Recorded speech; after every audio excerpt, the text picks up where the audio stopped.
All right, night owls and curious insomniacs, let's kick off our midnight time jaunt with something greasy and gloriously unphilosophical medieval street snacks. No drive-thrus, no late-night pizza delivery, not even a medieval equivalent of a gas station taquito. Yet, somehow, people still manage to snack their way through the centuries. And trust me, what they came up with ranged from the weirdly craveable to the questionably edible. And every bite was laced with just a hint of medieval chaos. Before we plunge into the world where food safety was a rumor and culinary ambition involved a lot of lard, hit that like button if you're ready for a snack-fueled adventure. Subscribe if you love these bizarre detours through history, and drop a comment below telling me where and when you're tuning in from.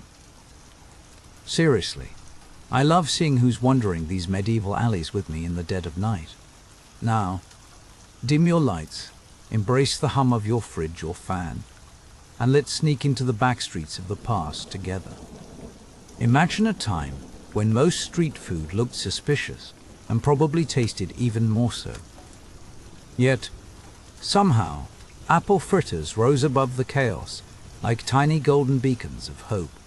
They were sweet, they were hot, and they definitely carried a mild risk of injury, basically the medieval version of living dangerously.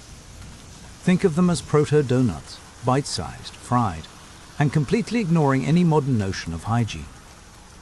But what actually went into these little medieval miracles?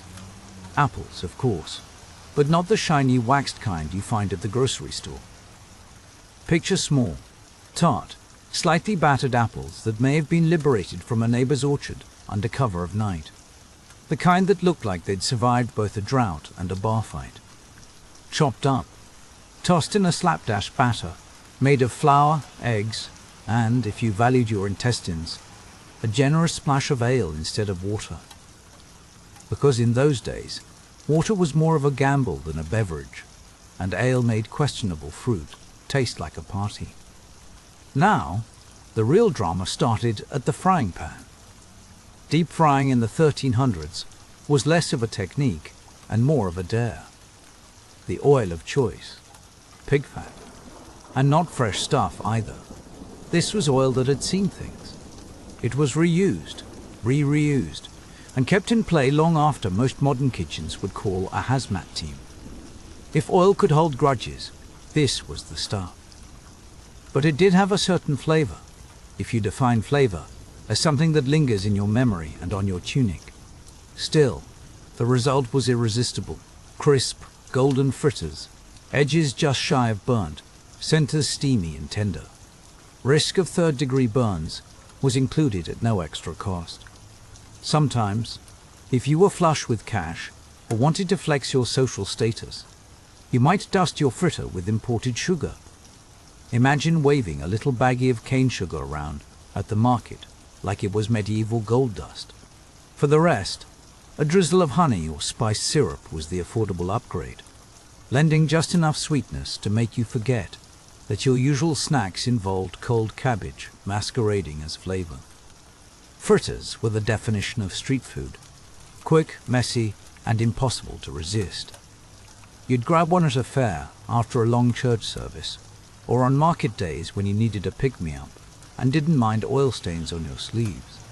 Kids adored them, adults secretly hoarded them, and the local birds had developed advanced strategies for theft. Eating a fritter was the medieval equivalent of sneaking a treat before dinner. Pure mischief, pure joy. And of course, sometimes they were overcooked. Sometimes the apples were mouth-puckeringly sour, and sometimes the batter had all the chewiness of a medieval shoe. But when they were good, they made you forget every bland turnip you'd ever suffered. One bite, and the world's gloom faded, at least until the oil caught up with you. If apple fritters were the donut of the day, then cheese curds were medieval popcorn, irresistible, bite-sized, and just inconsistent enough to keep life interesting. These weren't the Instagrammable, gooey cheese pulls of modern food ads. No, medieval cheese curds were humble, practical, and as reliable as a friend who never gets invited to parties, but always shows up when you need to move a cart. Cheese in those days wasn't aspiring to beauty contests. It was made quickly, consumed quickly, and needed to survive everything from days-long journeys to questionable storage conditions and the occasional goat-related mishap. Cheese curds were what happened before the cheese got tough enough to double as siege equipment. Making them was simple.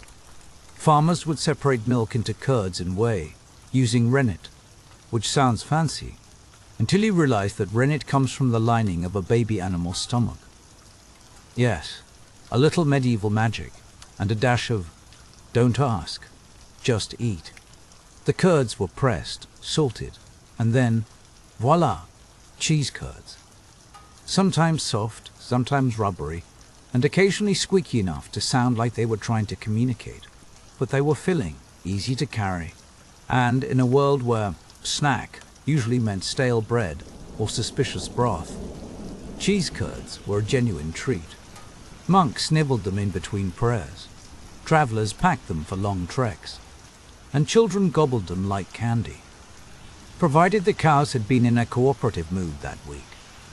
You could fry them, toss them on top of a stew, or just eat them by the handful, pretending you didn't smell faintly of barn. Cheese curds didn't need a festival. They weren't reserved for saints' days or grand feasts. They were just there, dependable, familiar, and mildly chewy. Like that one friend who never dazzles, but always delivers. Admittedly, freshness was a moving target in the Middle Ages, and sometimes a cheese curd tasted more like yesterday's regret than today's delight.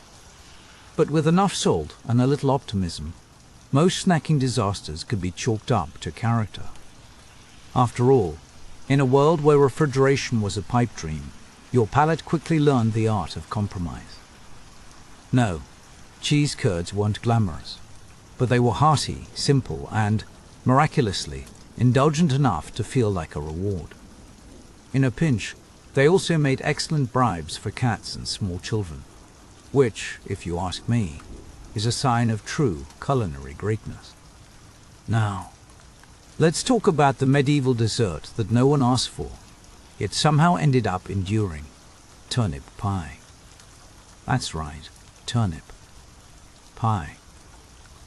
Somewhere in the depths of culinary desperation, some long ago cook looked at a pile of root vegetables and thought, you know what would really spice up dessert?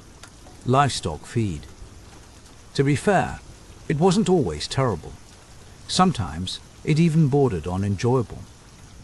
Imagine mashed turnips, hopefully tender, occasionally lumpy, blended with a little egg, maybe a splash of honey, or a handful of dried fruit if the cook was feeling extravagant. This mixture was then baked inside a determined, possibly resentful crust made of flour, water, and hope. The best versions were warm, a touch sweet, and had that comforting, starchy pudding vibe. The worst tasted like the kitchen had lost a bet. But turnip pies had staying power for two reasons. Turnips were cheap, and pie crust could conceal a multitude of culinary sins. Overripe, undercooked, or just plain bitter, once you wrapped it in pastry and drizzled it with honey, it became peasant cuisine with dreams of upward mobility. Was it cheesecake? Not even close. But in medieval Europe, effort counted for a lot, and a little sweetness went a long way. You'd find turnip pies at fairs, on feast tables, and in monasteries where monks had too much time and too many root vegetables to ignore. Sometimes they spiced things up with nutmeg, if the abbey coffers were flush, or added a dash of pepper for that wild, unpredictable edge. Occasionally, raisins got involved, which mostly just confused everyone. Nobles didn't touch turnip pie unless they were in the mood for slumming it or trying to pass as relatable commoners. But for everyone else, it was dessert, sort of, more like an afterthought with dough. Despite the questionable logic, turnip pie stuck around. People liked it, or at least didn't hate it enough to ban it from the table. It was cheap, filling, and just sweet enough to count as a treat. In the grand scheme of medieval food, that made it a minor revolution.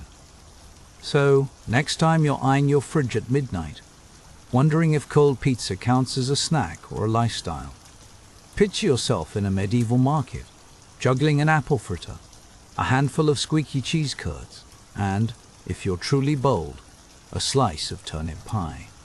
It's a reminder that snacks have always been part of the human story, even when the ingredients were questionable and the oil could write its own memoir.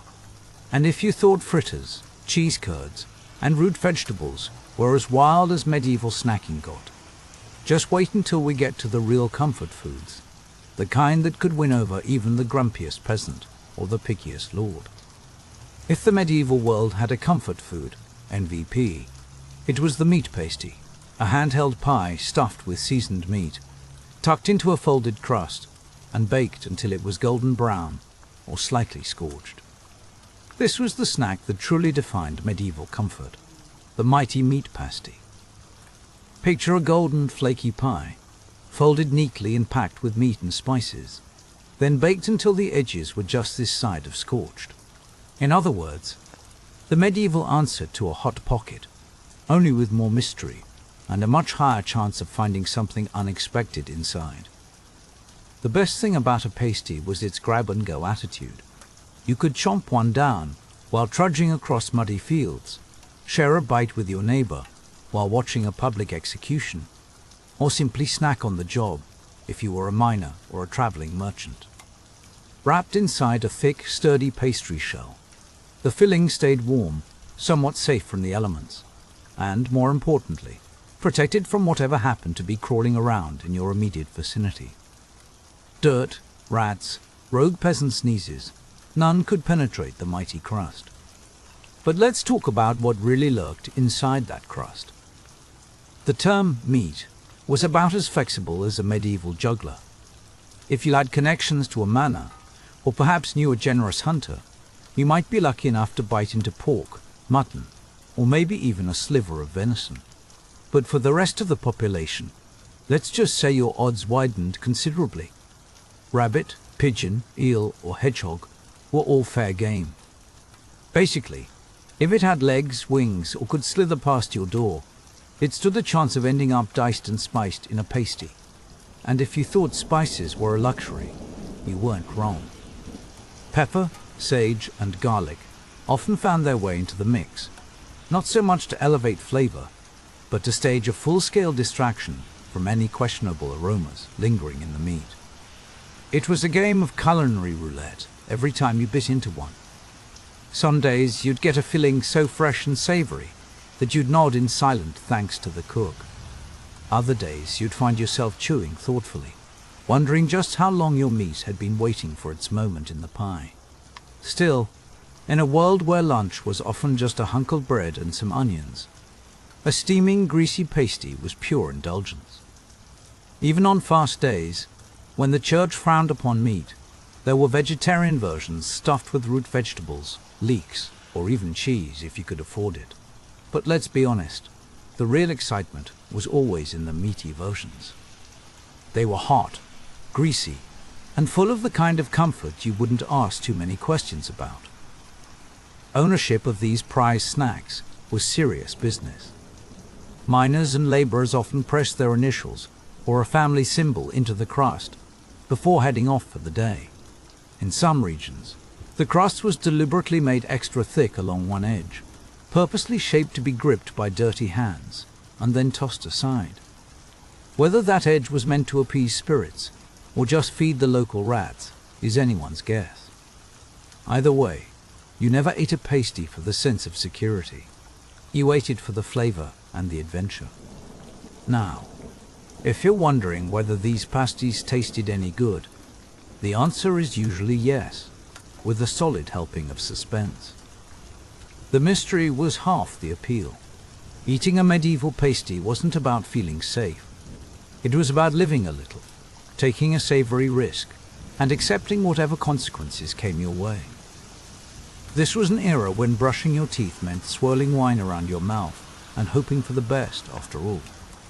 Let's switch gears to the medieval world's attempt at fresh breath, candied fennel seeds. Imagine a tiny crunchy seed, wrapped in a shell of hard sugar, offering a burst of sweet and herbal flavor with every bite. Think of them as the medieval equivalent of breath mints, only with a bit more drama. These treats were popular among nobles, who might hand you a little dish of them after dinner, partly to sweeten your breath, and partly to mask the lingering taste of whatever mysterious meat you'd just eaten. Candied fennel seeds were a bit of a production. Sugar was a rare and expensive commodity, imported, boiled, and beaten into submission before being poured over the seeds. Someone in the kitchen had to really believe that these tiny snacks were worth the effort. The flavor was bold, unmistakably licorice-like, and had a tendency to divide the room. Some folks popped them like candy, while others discreetly swallowed them whole, nodding politely and praying for the best.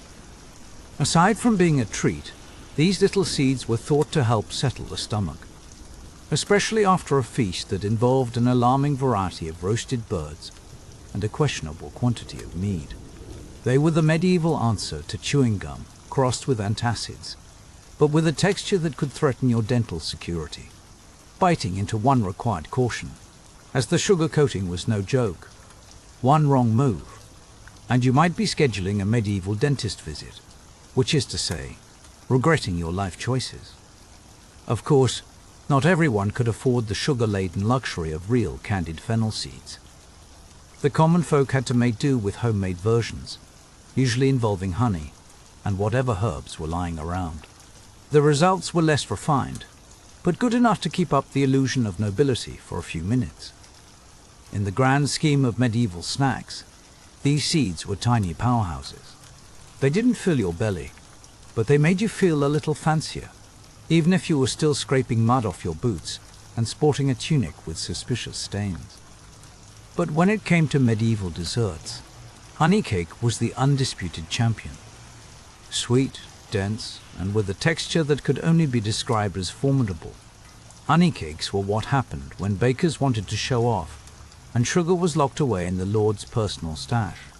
Honey was the sweetener of choice for the masses, as long as you weren't allergic to bees or afraid to climb a tree for your dessert.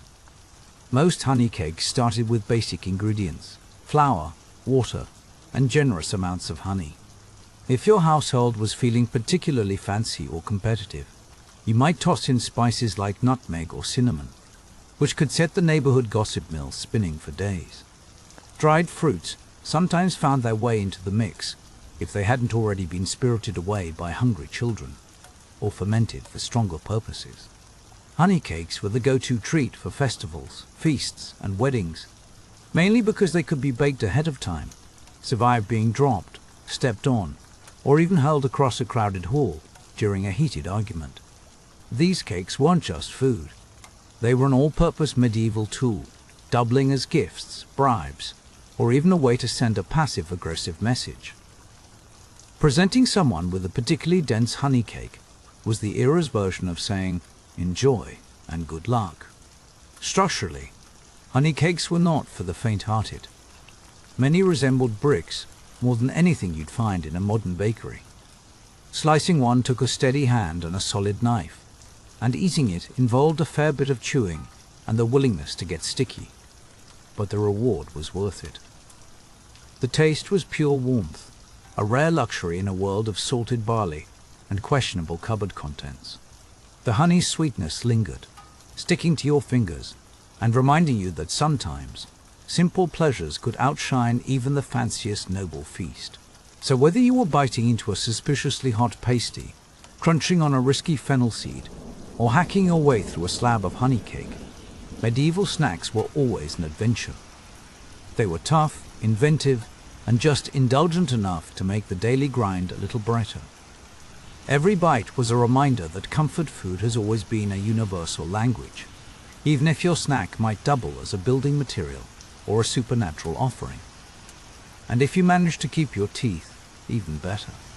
And now, as the aroma of honey and toasty crust fades into the background, let's take a detour to explore the more resourceful and sometimes surprisingly luxurious side of medieval snacking. Because fried fish skin cracklings might just be the most unexpectedly delightful treat to emerge from a society that once considered eel pie a culinary triumph. Let me take you somewhere most tour guides would avoid. The medieval kitchen, right at the end of a long day when the cook is staring at a heap of leftovers and thinking, all right, what on earth do I do with this? Now, if you're imagining a smorgasbord of golden pastries and delicate finger foods, let me stop you right there. The medieval snack game was a masterclass in resourcefulness, and sometimes sheer desperation. Let's start with fried fish skin cracklings, which might sound like the punchline to a culinary joke, but were actually one of the most beloved snacks to swim out of the Middle Ages. Picture this: a coastal town, the air thick with salt and the scent of herring, cod, or whatever local fish they managed to haul out of the water. The fillets got tossed into a stew for dinner. The heads went straight to the nearest cat, and the skins, well, those had a destiny of their own. Some practical soul, probably out of options and patience, looked at those slippery, slightly accusing fish skins and thought, if I just throw these into a pot of boiling fat, maybe nobody will notice. And so, with a dramatic sizzle and the kind of aroma that could clear a room or attract every neighbor within earshot, fish skin cracklings were born.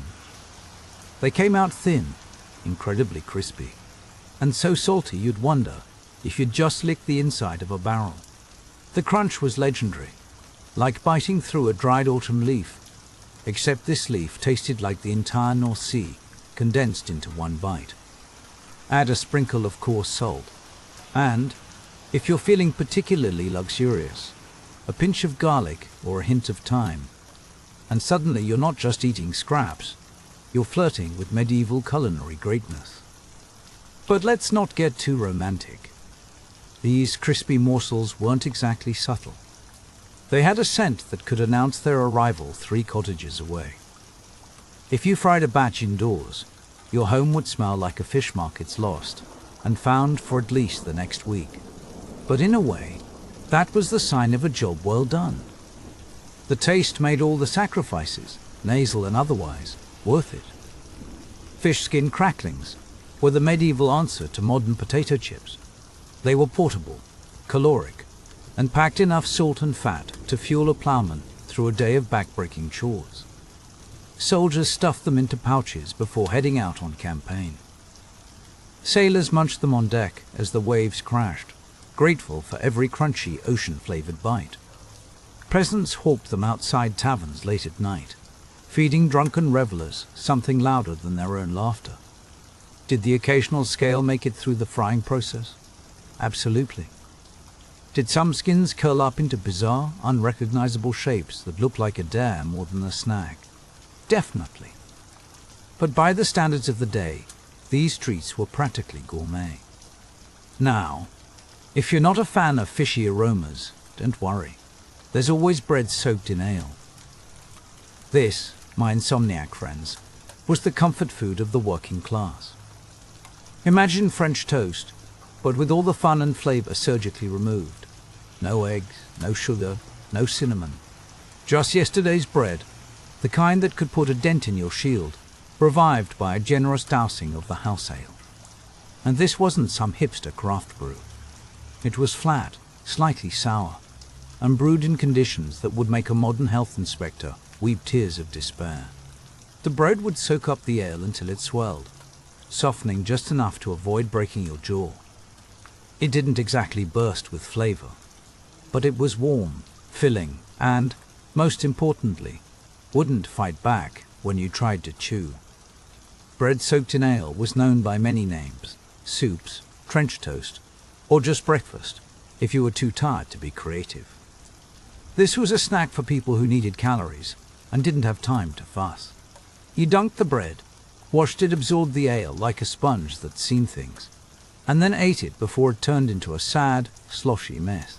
Sometimes, if the cook was feeling generous or had actual ingredients on hand, they'd toss in a little cheese, a handful of herbs, or maybe, on a feast day, a scrap of fried egg. If you got really lucky, the ale would be spiced, which meant someone found a nutmeg shaving at the back of a cupboard and decided to get fancy. But don't think this was just about taste. It was about survival. Stale bread wasn't wasted. If it was too hard to chew, you soaked it. If the ale started to go off, you poured it on bread and pretended it was a culinary tradition. Waste was a luxury only fools could afford. The only real downside was portability. Once you soaked the bread, you had to eat it fast or risk ending up with a gloppy, medieval sponge that looked suspiciously like regret in a bowl. But for a cold evening by the fire, nothing beat a steaming portion of ale-soaked bread and a rare moment of peace. If you've ever looked at a piece of toast and thought, this would be better submerged in alcohol, you might have a lot more in common with medieval nobility than you think. For the upper crust, there was sops in wine, a dish that straddled the line between dessert and slightly soggy mistake. The process was simple. Take slices of toasted, or at least moderately edible bread, and dump them in wine.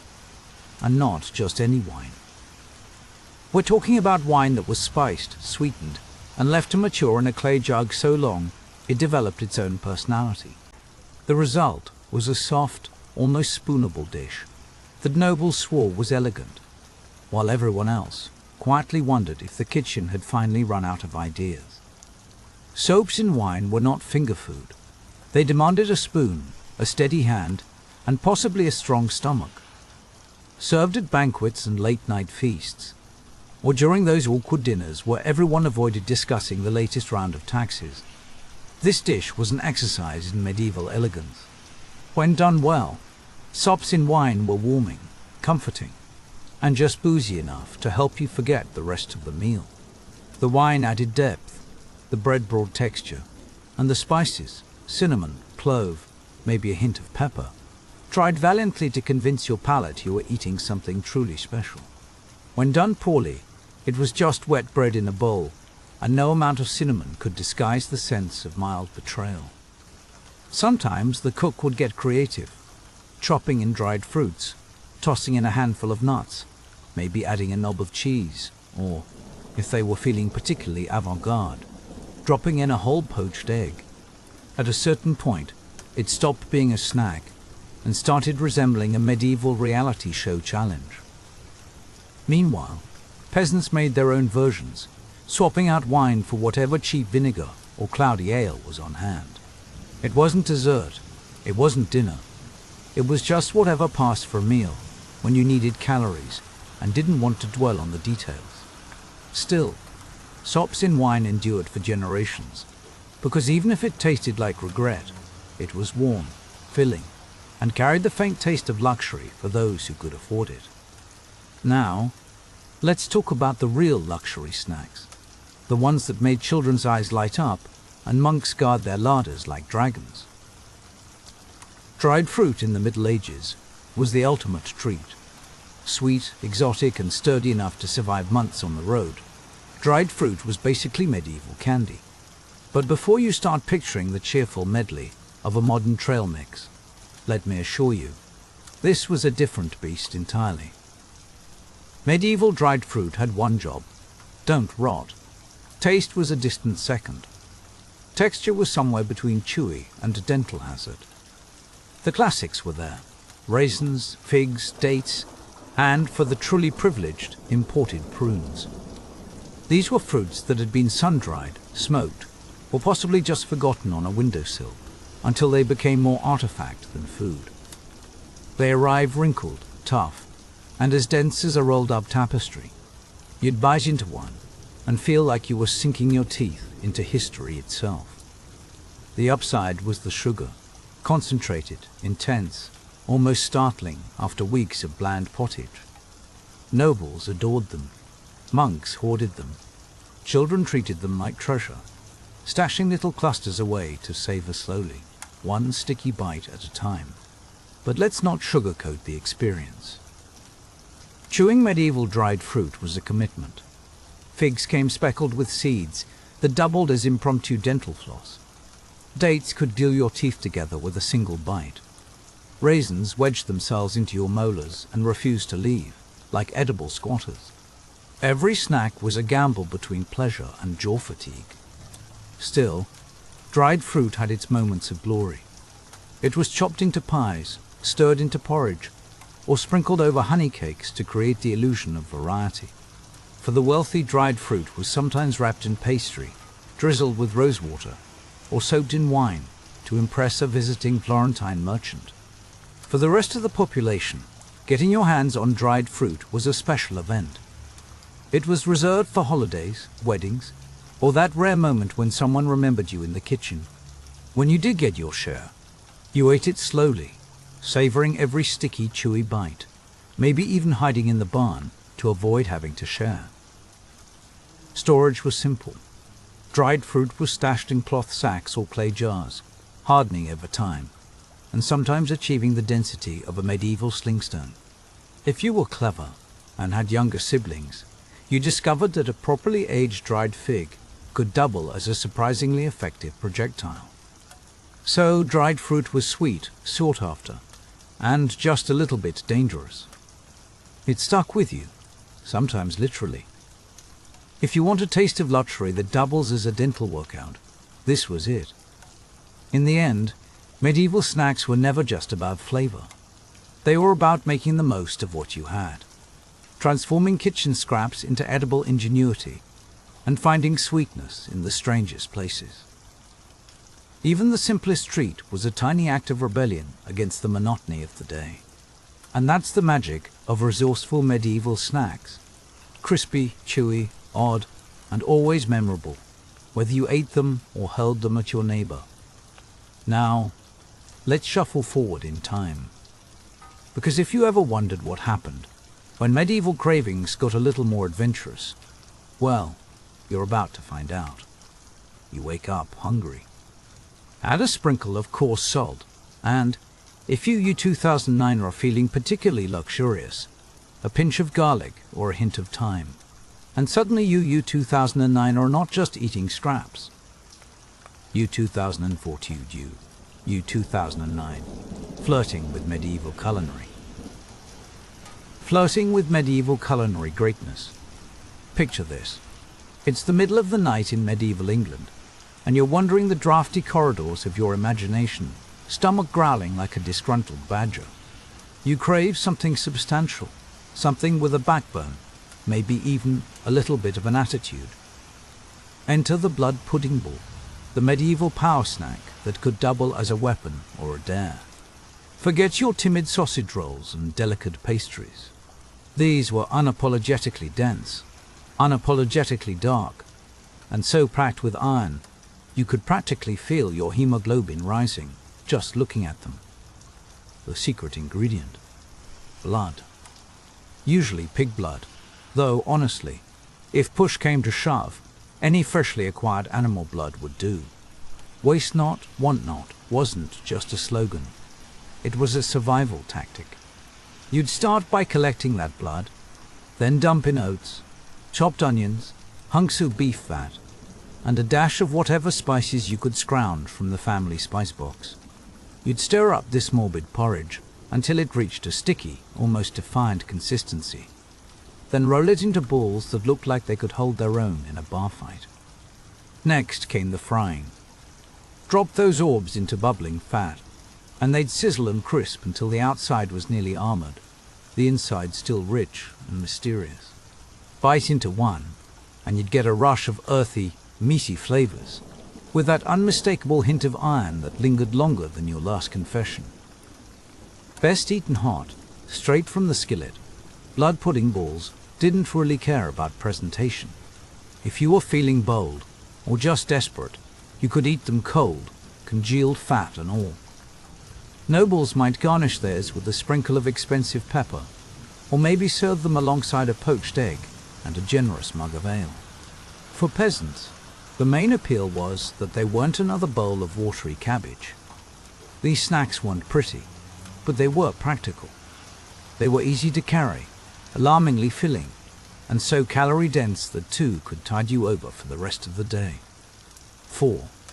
And you are either a blacksmith or someone with nothing left to lose. Blood pudding balls became the unofficial food of markets, fairs, and roadside stalls, any place that smelled like livestock, ambition, and the faint tang of survival. They were especially popular in winter, when the only thing colder than your feet was your outlook on spring. And sure, some folks balked at the texture, or the concept, or just the existential weirdness of eating a fried ball of blood and oath. But in a world where survival trumped taste, these savory spheres carved out a niche as the reigning champions of medieval junk food. Now, let's talk medieval pancakes, a term that, for the sake of your expectations, you might want to redefine. These were not the fluffy, syrup-soaked stacks of modern brunch worship. Medieval pancakes were thin, chewy, and fried in so much pig fat that your arteries would start whispering threats halfway through breakfast. The batter was simple: flour, eggs, water, or sometimes a splash of ale to give it a little zing. You'd pour the mixture onto a blistering hot iron griddle, generously greased with animal fat, and hope for the best. There were no non-stick pans, no careful ladling, just a reckless confidence and a willingness to eat whatever survived the fire. The end result? A flat, uneven disc with crispy browned edges, and a center that ranged from pleasantly chewy to suspiciously undercooked. Sometimes it was burnt, sometimes it was raw, and now and then it managed to be both. Flavor depended entirely on what you had to hand. A bit of ale made things tangy. A spoonful of honey turned humble breakfast into a minor celebration, and a handful of herbs or onions added a dash of adventure. But most of the time, it was just you, the pancake, and enough grease to make your hands glisten for hours. Pancakes were the great equalizer. Everyone ate them, from hungry peasants to bored nobles, from monks in chilly cloisters to merchants hustling through city streets. Some layered theirs with cheese, others dunked them in broth, and a few rebels just rolled them up and got on with their lives. Sweet, savory, or somewhere in the grey area of still edible, these pancakes were versatile, enduring, and entirely unconcerned with appearances.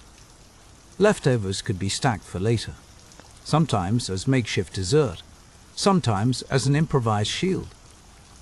During Lent and other fasting days, pancakes became a loophole, offering the illusion of indulgence when meat was off the table. They were perfect for hiding whatever odds and ends you needed to get rid of, and if you squinted, you could almost convince yourself they were a treat.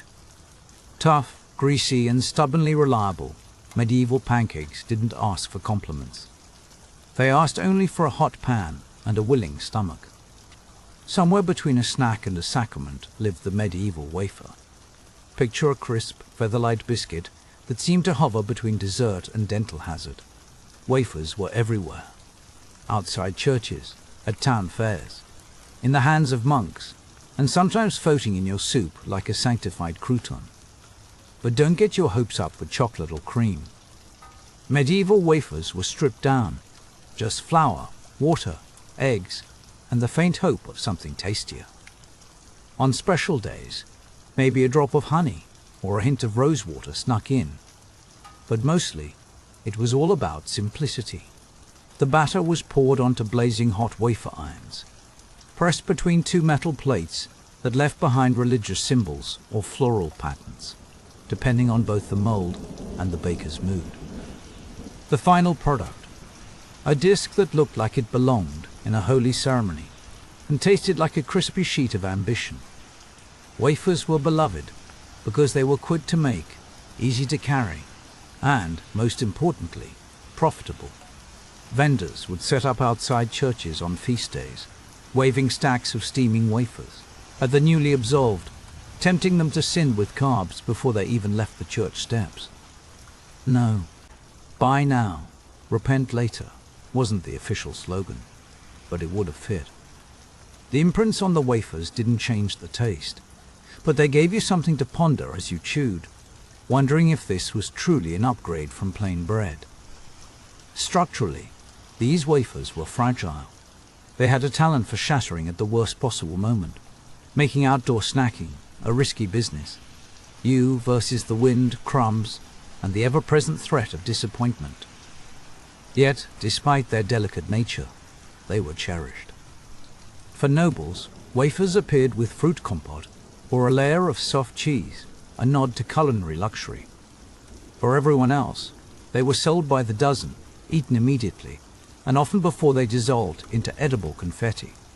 And then we come to the treat with the most on-the-nose name in medieval snacking: suck it. Imagine fruit boiled into submission, plunged repeatedly in syrup until it surrendered, and then locked away in a jar like a glistening, sweet hostage. Suck it was candied fruit. Think glossy orange slices, sticky dates, or fiery ginger, drenched in enough sugar to make your dentist weep. This was not the snack of the everyday onion-munching peasant. Suck it was elite, the stuff of noble banquets and extravagant gifts. Sugar was expensive, fruit out of season even more so, which meant suck it was reserved for special occasions, weddings, royal visits, or the kind of Wednesday that only happened if you were spectacularly wealthy. The process was elaborate. First, you'd boil the fruit in thick syrup, sometimes honey, sometimes the rarest of refined sugars, if you had the right friends in the spice trade. Then you'd drain and dry the fruit, only to dunk it back into the syrup again and again, waging a one-person war against moisture. The result was a jewel-toned, chewy bite so sweet it could double as currency or a mild sedative. Some versions were soft and syrupy, ladled from ornate jars. Others were dried and rolled in crystals of sugar, served as dainty cubes that looked innocent, but delivered a sugar rush worthy of a medieval rave. Sake wasn't just a treat, it was a status symbol. It told the world you had access to the best trade routes, a kitchen staff with the patience of saints, and a sweet tooth that refused to be denied. At banquets, trays of sake would make the rounds, guests taking one piece, beaming politely, and mentally calculating how many more they could grab before looking greedy. Commoners, meanwhile, watched from the wings, hoping for a stray spoonful or a sticky-fingered miracle. Was it worth it? Absolutely.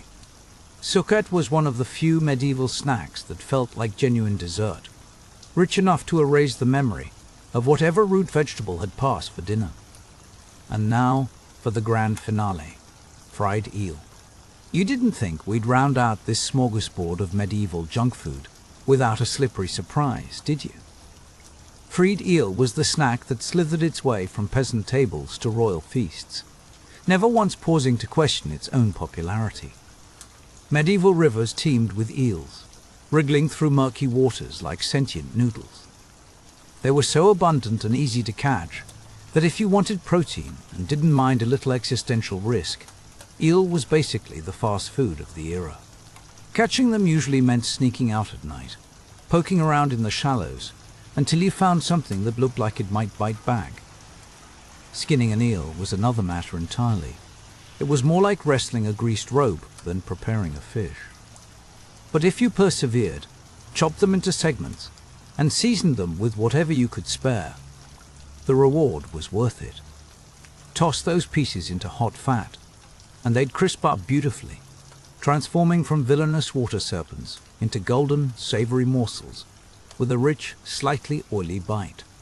Fried eel managed to be both crunchy and tender, and just greasy enough to make you feel like you were living dangerously. And here's the twist. Eel wasn't considered meat by ecclesiastical decree, which meant it could wriggle through the loopholes of religious fasts. Monks could eat it without guilt, nobles flaunted it at feasts, and kings demanded it baked into elaborate pies, paraded across long tables like the sea serpent it always aspired to be. Sure, you had to contend with bones, a lot of them, and the unsettling fact that eels sometimes twitched posthumously. But if you could get past the horror movie visuals, fried eel was genuinely delicious.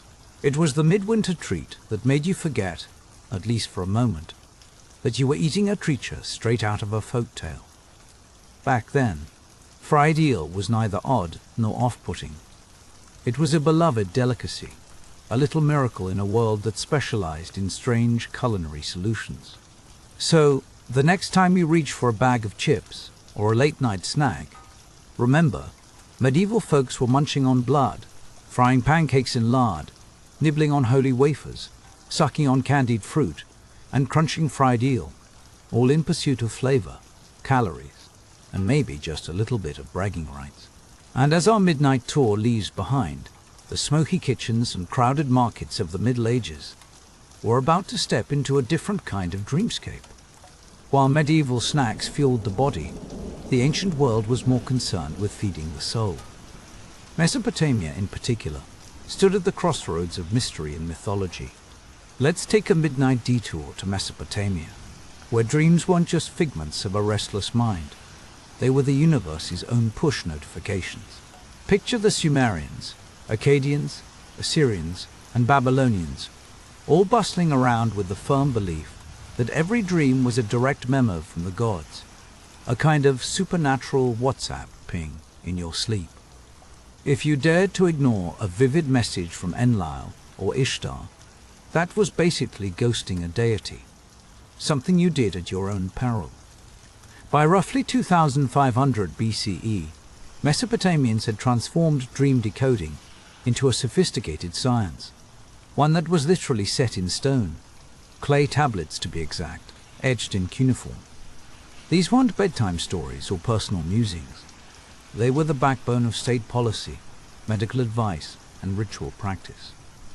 Imagine a king, all set for battle, suddenly slamming on the brakes because last night he dreamt of a river overflowing with sheep. Or a farmer, shovel in hand, cooling off the wheat planting because he dreamed of a goat doing aerial acrobatics overhead. In Mesopotamia, the world was always speaking, and your job was to keep your ears open while you slept.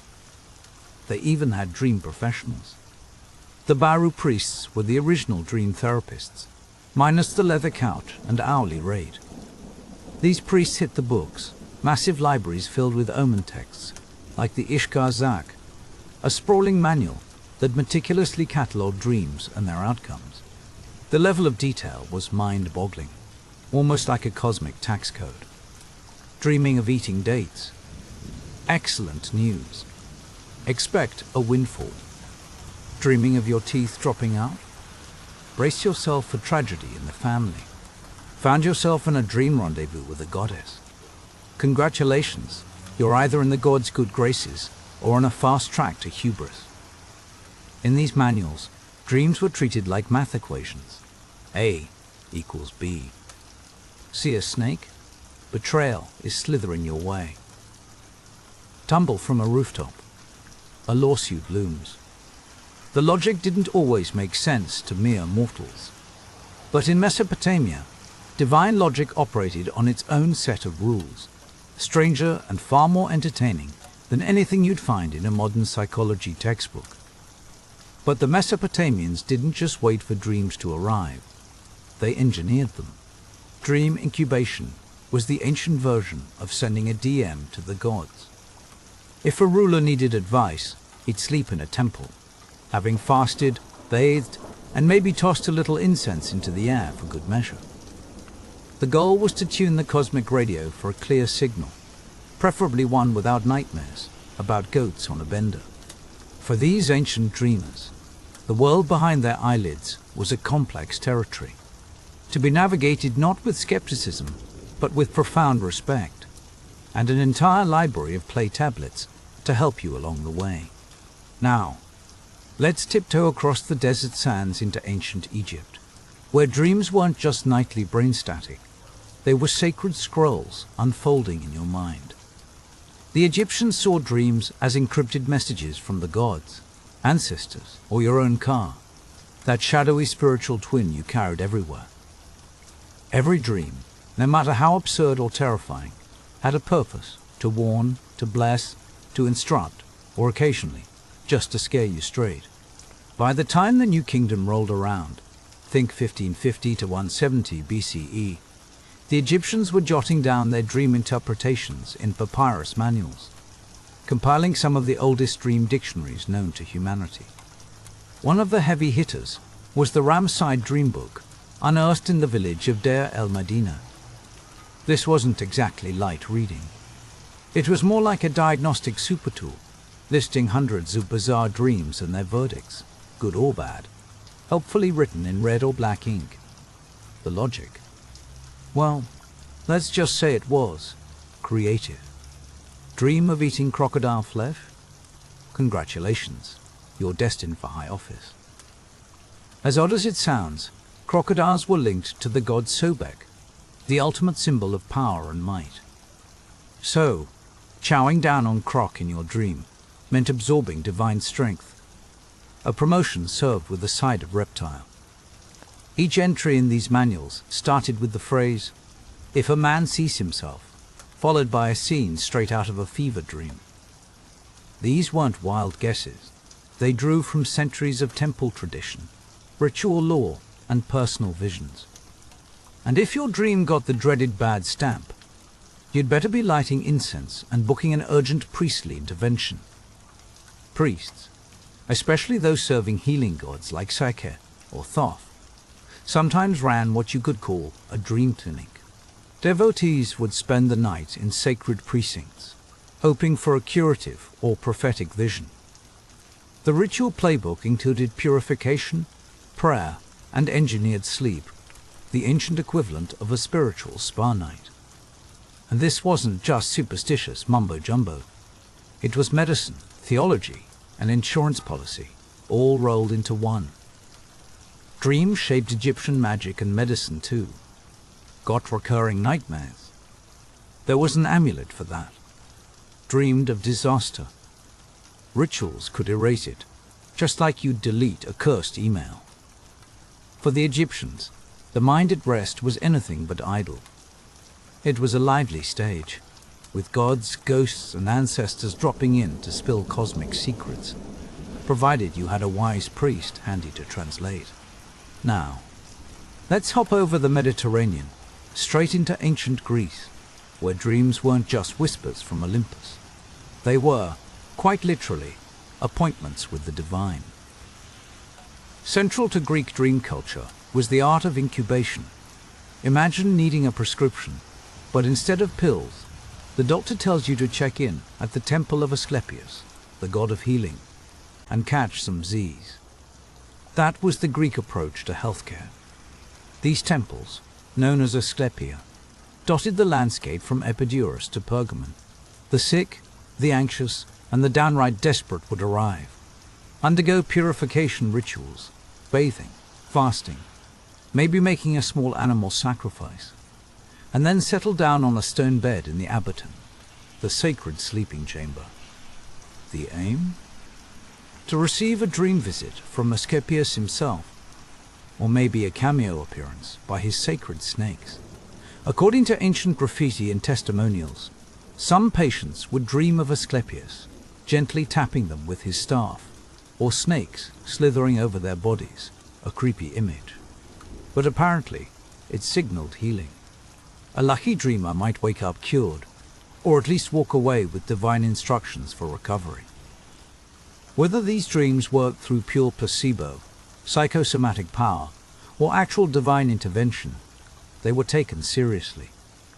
Even heavyweights like Hippocrates paid attention. Greek physicians didn't file dreams away as random nonsense.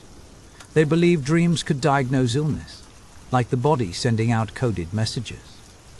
Dreaming of rushing water? That could be your kidneys crying for help. Feeling crushed in a dream? Time to check your lungs. In Hippocratic texts, dreams fell into two categories: natural, triggered by what you ate or your emotional state, and divine, which were seen as straight-up communiques from the gods or the cosmos. But the Greeks didn't leave dream analysis to the pros in white robes. Enter the one irreverent, the dream interpreters of the public square. With their manuals, omens, and a flair for performance, they translated dreams into warnings, blessings, or instructions. The gold standard for this art was the one Ara Critica, penned by Artemidorus of Daldis in the 2nd century CE. A book so influential, it kept generations of dreamers busy long after the last oracle fell silent. In the ancient Greek imagination, dreams were bridges connecting mortals and immortals, body and soul, sickness and health. If you were especially fortunate, you might wake up not just with a cure, but with a friendly snake curled at your feet. the ultimate divine seal of approval. So, whether you were deciphering flying goats in Babylon, savoring some symbolic crocodile steak in Egypt, or chasing healing serpents in a Greek temple, one truth was universal: dreams mattered. They were cosmic messages, sometimes logical, often weird, always worthy of a little reverence, and maybe a midnight consultation with your local dream expert. But not all dreams were created equal. Across the ancient world, there was one kind of vision that trumped all others: the prophetic dream. These weren't just nightly oddities, they could alter the course of history. And that's exactly where we're headed next. Throughout the ancient world, one category of dream carried more weight than all others: the prophetic dream. Tonight, insomniacs, follow me down a moonlit corridor where dreams aren't just the mind's late-night entertainment. They're cosmic telegrams, sent straight from the gods or the universe's own customer support desk. Forget your average stress dream about turning up to class in your pajamas. These dreams were seen as sacred memos, packed with warnings, instructions, and the occasional career advice, all wrapped up in mysterious symbols that could make or break a nation. Let's start in the bustling night markets of ancient Hebrew tradition, where dreams weren't just idle talk over flatbread and figs. They were a hotline to the divine. Crack open the Old Testament, and you'll find dreamers everywhere. Joseph, son of Jacob, is the original dream whisperer, a teenager whose snooze-fueled visions of sheaves of wheat bowing to his own nearly got him tossed down a well by his very unimpressed brothers. But Joseph's knack for decoding dreams wasn't just a family party trick. It was his ticket to the big leagues, Pharaoh's palace no less. Picture a sweaty Egyptian night, Pharaoh, haunted by visions of fat cows and skinny cows, desperate for answers. Joseph steps up, interprets the dream as a prediction of 7 years of bounty, followed by 7 years of famine. And suddenly he's not just an interpreter. He's Egypt's accidental economist, orchestrating a national survival plan, all because he listened to his REM cycles. But Egypt wasn't the only place where dreams were treated like cosmic cheat codes. In the palaces of Mesopotamia, kings saw dreams as dispatches from the gods, delivered with all the subtlety of a flashing neon sign. Assyrian king Ashurbanipal, for example, claimed his wartime strategies came straight from divine visions, his own personal Google Maps. But for conquering kingdoms instead of finding the nearest kebab shop. For these rulers, a dream wasn't just a fleeting image. It was proof they'd been handpicked by the gods, their reign rubber-stamped from on high. In a world where the throne was always one sharp dagger away from disaster, being able to say, "The gods spoke to me last night," was the ultimate flex. Meanwhile, in Greece, dreams didn't just tumble randomly through the night. The Greeks turned dream interpretation into a full-blown science. They divided dreams into categories. The ones bubbling up from your own anxieties were called enhypnia, basically, the ancient version of dreaming you forgot your homework. But the ones that delivered stark truths from the cosmos, those were aniroi alithinoi, true dreams, messages from the gods themselves, wrapped in mythic symbolism. Before launching a war, founding a city, or even heading out on a risky voyage, Greek leaders would consult their dreams, or, if they were feeling extra cautious, hire a professional dream decoder to make sure they didn't miss any hidden warnings. These interpreters were like the original life coaches, but with better togas and a direct line to Zeus. Dreams in Greece weren't just personal. They were practically bureaucratic. There were even minor gods, the oneiroi, whose only job was to slip into people's dreams, flapping their wings and delivering cryptic messages from Olympus. Imagine a celestial mailroom, where every night your subconscious gets sorted and stamped by a divine courier. It almost makes today's spam email look quaint. Even the famously no-nonsense Romans couldn't escape the grip of dream mania. Augustus, Rome's first emperor, famously dreamt of his own greatness. while the infamously erratic Nero spent plenty of time consulting professional dream interpreters, although, judging from how things turned out, perhaps not quite enough. Scipio Africanus, the general who finally defeated Hannibal, credited a vivid dream featuring the approving ghosts of his ancestors with giving him the nerve to take on the Carthaginian legend. In Rome, as in Greece and the Near East, dreams weren't just idle fantasy. They were tools of statecraft, used to justify decisions, inspire armies, and remind everyone that fate was always lurking in the shadows, ready to steer events with a whisper. The fate of entire civilizations, the rise and fall of dynasties, and the birth of legends. These all began with a flicker of vision behind closed eyelids. For ancient people, a single night's dream could reroute the trajectory of empires. Imagine waking up, scribbling down your dream about a rain of frogs, and then finding yourself running the kingdom's grain reserves by lunchtime. That's the kind of job interview you don't see on LinkedIn. So far, our dreamers have been mostly lone wolves, prophets, kings, generals. But there was another side to the dream world, one that turned sleep into a group event, like a celestial sleepover with high stakes. Welcome to Anatolia, the wild crossroads of Hittite, Phrygian, and Greco-Roman traditions, modern-day Turkey, where dream healing was an art form, and entire communities gathered to court the gods through the rituals of the night. Let's conjure up the scene. A temple perched on a windswept hill, its pillars bathed in silver moonlight, the air thick with the scent of burning incense and wild herbs. Here, among the stones and sacred carvings, worshippers arrived from distant villages, dragging their hopes, ailments, and a few family secrets. They came seeking not just rest, but revelation. The cult of Men, the Phrygian lunar god, presided over these nighttime rituals. His temples always faced the open sky, as if to catch the moon's rays and funnel them straight into the minds of hopeful dreamers below. People suffering from everything, creaky joints, broken hearts, or nagging uncertainty about the future, would gather here for dream incubation. This wasn't just flopping down for a nap.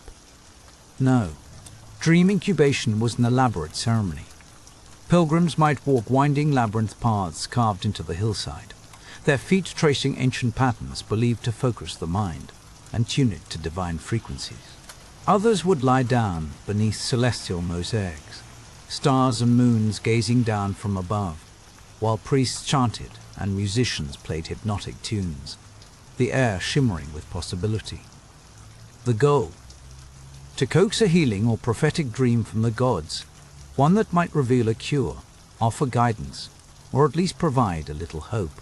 Music, incense, ritual chanting, all these were tools to prime the dreamer's mind, to transform sleep from a biological necessity into an event of cosmic significance. You weren't just sleeping, you were participating in a ceremony where your vulnerability became a direct line to the divine. The seriousness of it all was matched only by the communal spirit. People formed temporary healing communities, bound not by blood, but by their shared willingness to lay themselves bare before the mysterious machinery of fate. Dream priests, the sleep therapists of their day, played a crucial role.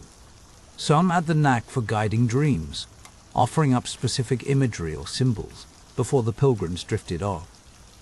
If you wanted a vision of your future child, you might tuck a carved fertility figure under your pillow. Dream of a lion. The priest might announce that a bold son was on the way. See rain in your vision. That could mean a daughter destined for wisdom and abundance. The symbolism could get delightfully weird. The ancient equivalent of Googling your dream about riding a giant chicken and getting a page full of wildly different answers. Hittite records are crammed with stories of royal dreamers. Kings and queens found themselves visited by deities in their sleep, receiving not only personal advice, but also strategic tips, medical knowledge, or the occasional divine reprimand.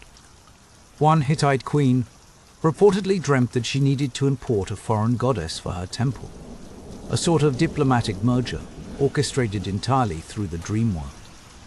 In Anatolia, dreams weren't just private revelations. They were acts of public ritual, a community's way of resetting its destiny and inviting the gods to join the conversation.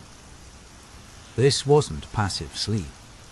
This was active dreaming, a ritual dance where healing and prophecy flowed, not from logic or analysis, but from surrendering to the silent, symbolic language of the night.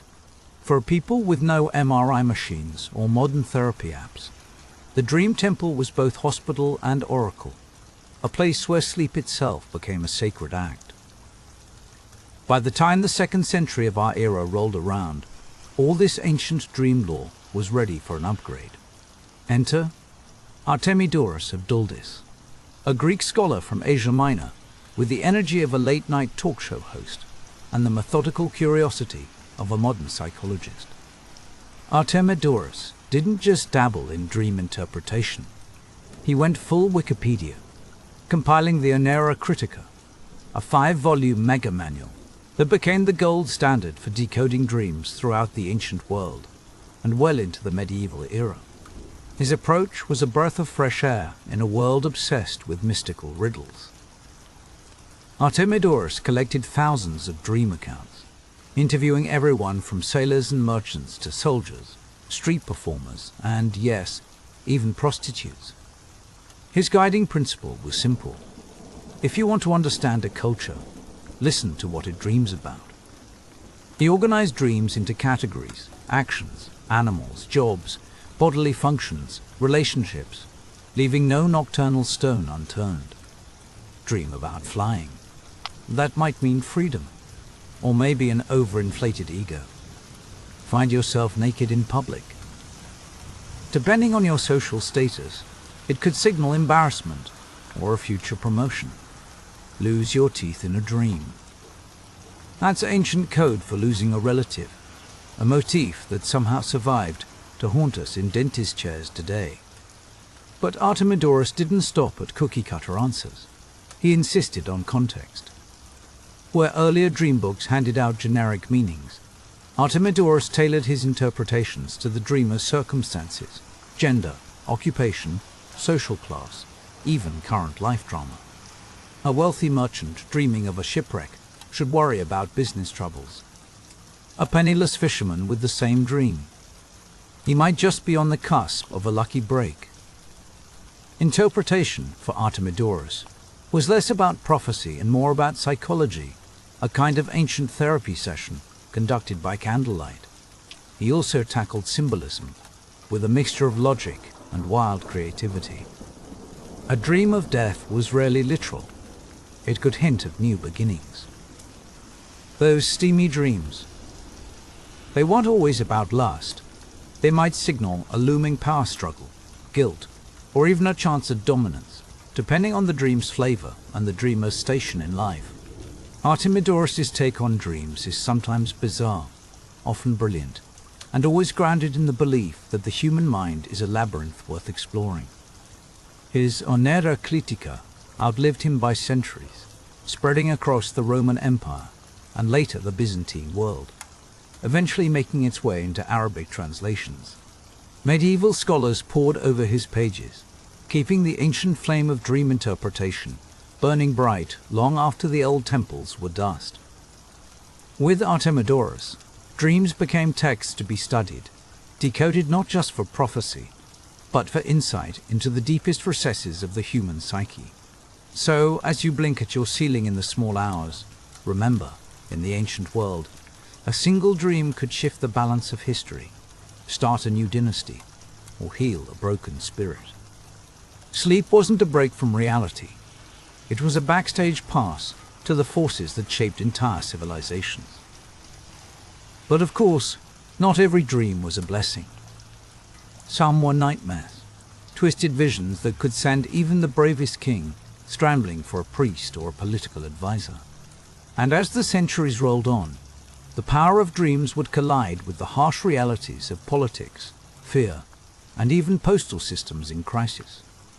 Because, as we're about to see, not all dreams in the ancient world were gifts from the gods. Let's step softly into the darker corners of the ancient world, where night didn't always bring sweet rest. It sometimes unleashed pure, primal terror. Insomniacs, you're in good company.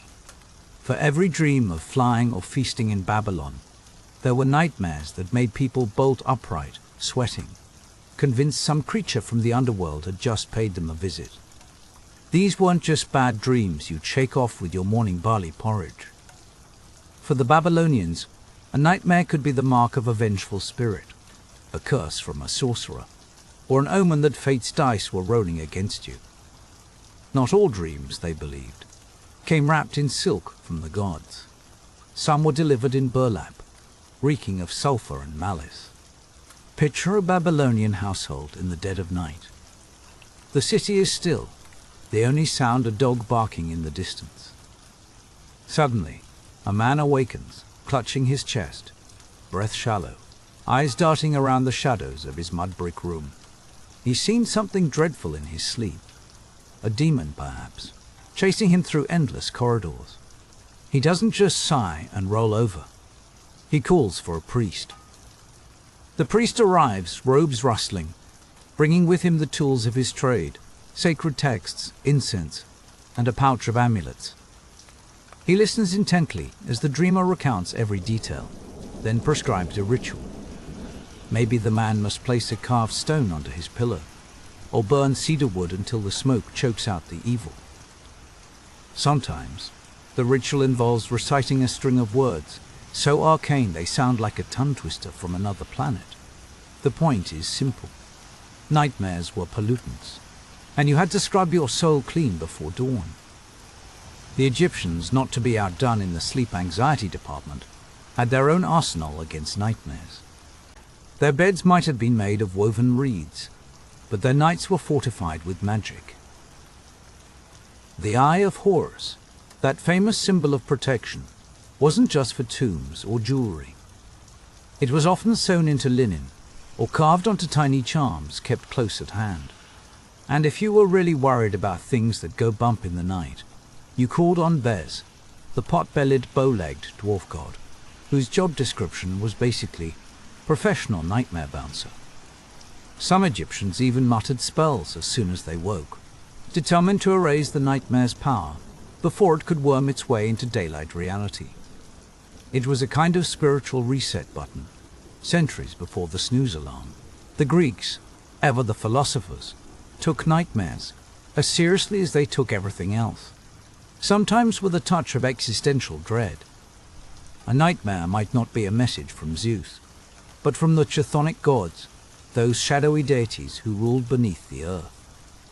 Hades and Persephone, or the terrifying Furies, could visit in dreams to express outrage or announce that justice had been left undone. Ignore these warnings, and you did so at your own peril. Plato, in his usual style, described the dream world as the ultimate boxing ring, reason versus appetite, with nightmares signaling that your inner wild beast was winning on points. For Plato, a nightmare wasn't just a cosmic nudge. It was your psyche waving a red flag, warning you that chaos lurked on the horizon. The Romans, practical almost to a fault, still kept a healthy terror of certain dream animals. Owls, snakes, and wolves weren't just bothersome wildlife. They were harbingers of doom, betrayal, or even war. Romans believed that the dead could drop in on your dreams like uninvited dinner guests, sometimes to warn, sometimes to accuse, and always to leave you rattled. These weren't bedtime stories. They were stark reminders that in the ancient world, the wall between the living and the dead was paper thin, and sleep was a doorway you crossed at your own risk. So, what's the common thread here? Nightmares weren't just personal anxieties. They were public alarms, cosmic telegrams, reminders that the universe was always watching, and occasionally it liked to mess with you. In every ancient culture, the nightmare was a sign from somewhere else, a warning that the boundaries between worlds could blur at any moment. It's a universal experience, really. Who among us hasn't woken up, convinced that the dream meant something, that it was trying to tell us a secret in a language we only half understood. But here's where things get even more interesting. Dreams weren't just the stuff of priests and prophets. They were political gold. Imagine you're a king or queen with a shaky throne. The people are restless, the treasury's empty, and your rivals are sharpening their daggers. What do? Simple, have a dream, preferably one where the gods crown you in golden light or hand you the keys to the city. Suddenly, your rule isn't just a matter of birthright or brute force, it's destiny. And who would dare argue with the will of heaven? Let's drop in on Alexander the Great on the eve of his conquest of Egypt. The night air is thick with tension. Alexander, curled on a makeshift cot, dreams of the god Ammon embracing him like a long-lost son. The next morning, he strides into the Siwa oasis, where the local oracle conveniently confirms the dream. Alexander isn't just a conqueror. He's a child of the gods. Whether the dream was genuine or a bit of theatre doesn't really matter. The result is the same. His soldiers are dazzled, the people awed, and his enemies left with the uneasy sense that they're fighting a man favored by fate itself. Or take Augustus, the first emperor of Rome. Before his decisive victory at Actium, he supposedly dreamed of triumph, a vision later immortalized on coins, in poetry, and whispered in the halls of power. The message was clear. Augustus wasn't just lucky, he was chosen. Later emperors, quick studies in the art of propaganda, followed suit. The more outrageous the dream, the more convincing the claim. If the gods had your back, who could stand in your way? It wasn't just the rulers who traded in dreams. Priests and oracles became the ultimate spin doctors. Suppose a troublesome governor reported a nightmare, where the empire burned or disaster struck his province. The priest might interpret it as punishment for disloyalty, a divine slap on the wrist for stepping out of line. On the other hand, a dream of bumper crops or shining rivers could be spun as a sign to raise taxes or launch a new campaign. Dream interpretation was less about decoding the subconscious and more about shaping the narrative. In a world without 24-hour news or Twitter threads, dreams were the original press releases, mysterious, dramatic, and impossible to fact-check. And don't think women were left out of this nocturnal drama. The formidable Hatshepsut of Egypt, one of the world's earliest female pharaohs, claimed her birth had been foretold in a dream. The god Amun himself, she said, visited her mother and announced the arrival of a queen. By inscribing this story on temple walls, Hatshepsut didn't just justify her rule, she made it a cosmic inevitability. In a society where the throne was a male preserve, a dream from a god was the ultimate trump card. Prophets in the Hebrew Bible also wielded dreams like well-sharpened swords. Daniel, for example, interpreted Nebuchadnezzar's bizarre vision of a giant statue built from different materials, foretelling the rise and fall of empires. Imagine being a king and hearing your power summed up as a footnote in someone else's dream. These weren't just bedtime stories. They were geopolitical manifestos, wrapped in allegory and symbolism, delivered with all the subtlety of a lightning bolt.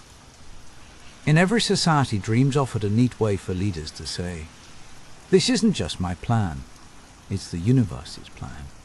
Whether it was genuine revelation or masterful manipulation, the truth hardly mattered.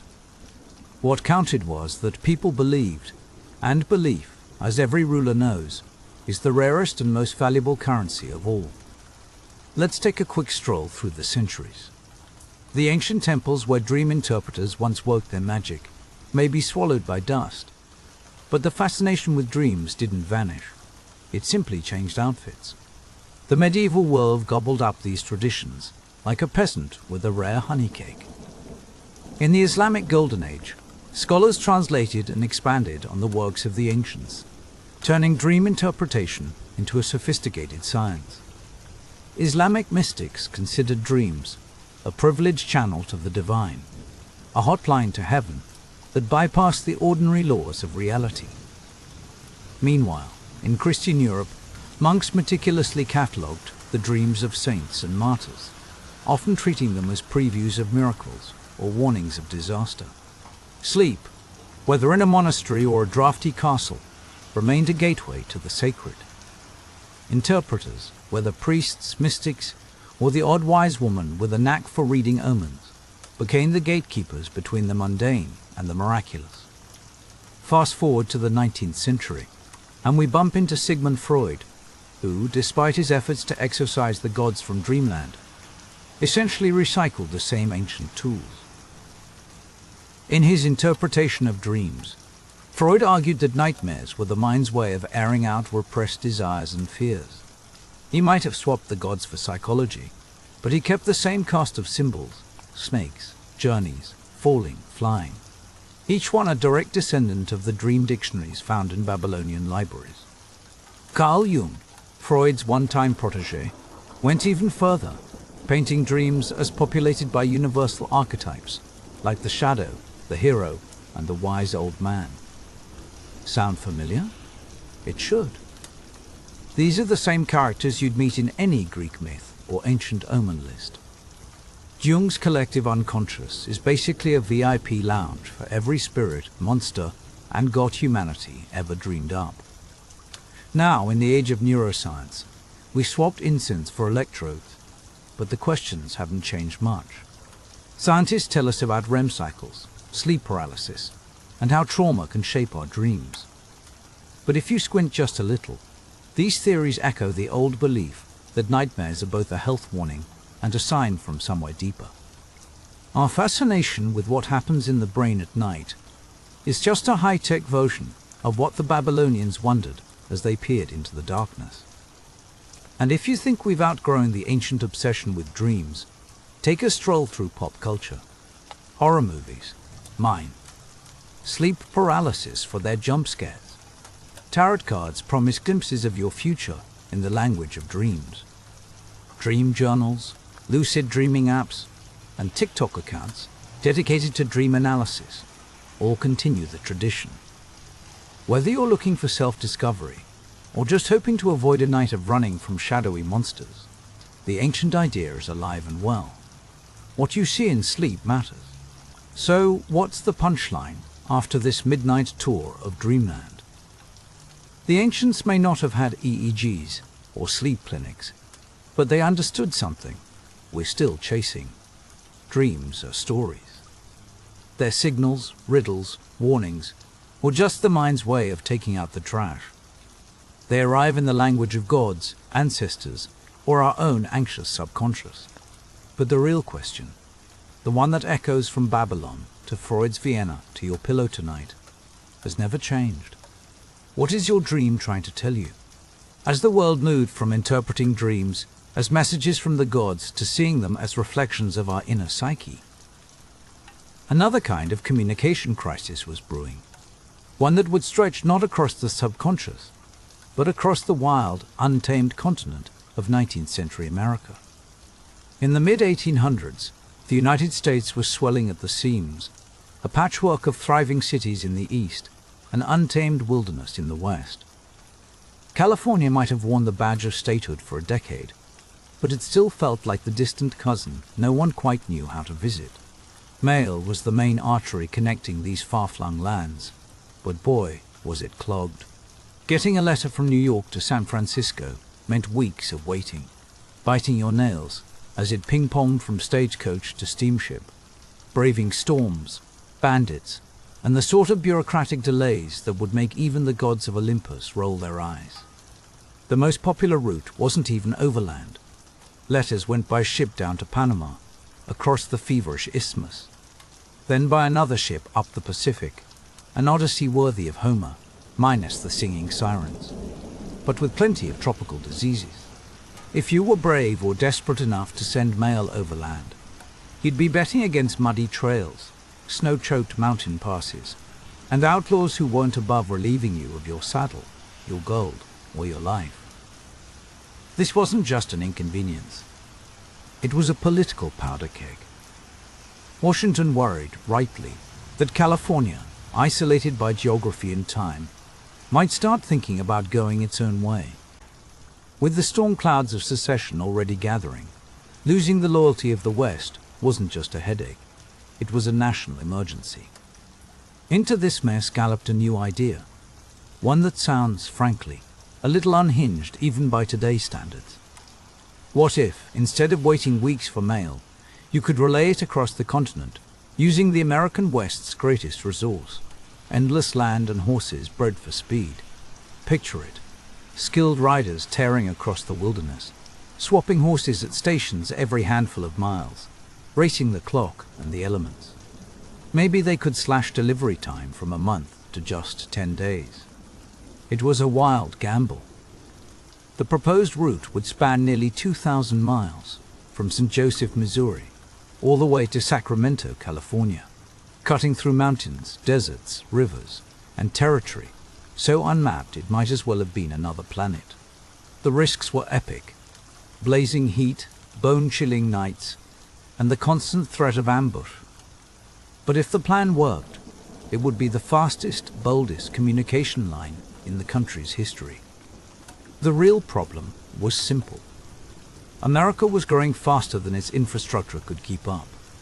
And so, with a heady mix of desperation, ambition, and frontier swagger, a new kind of solution thundered into legend, one saddlebag at a time.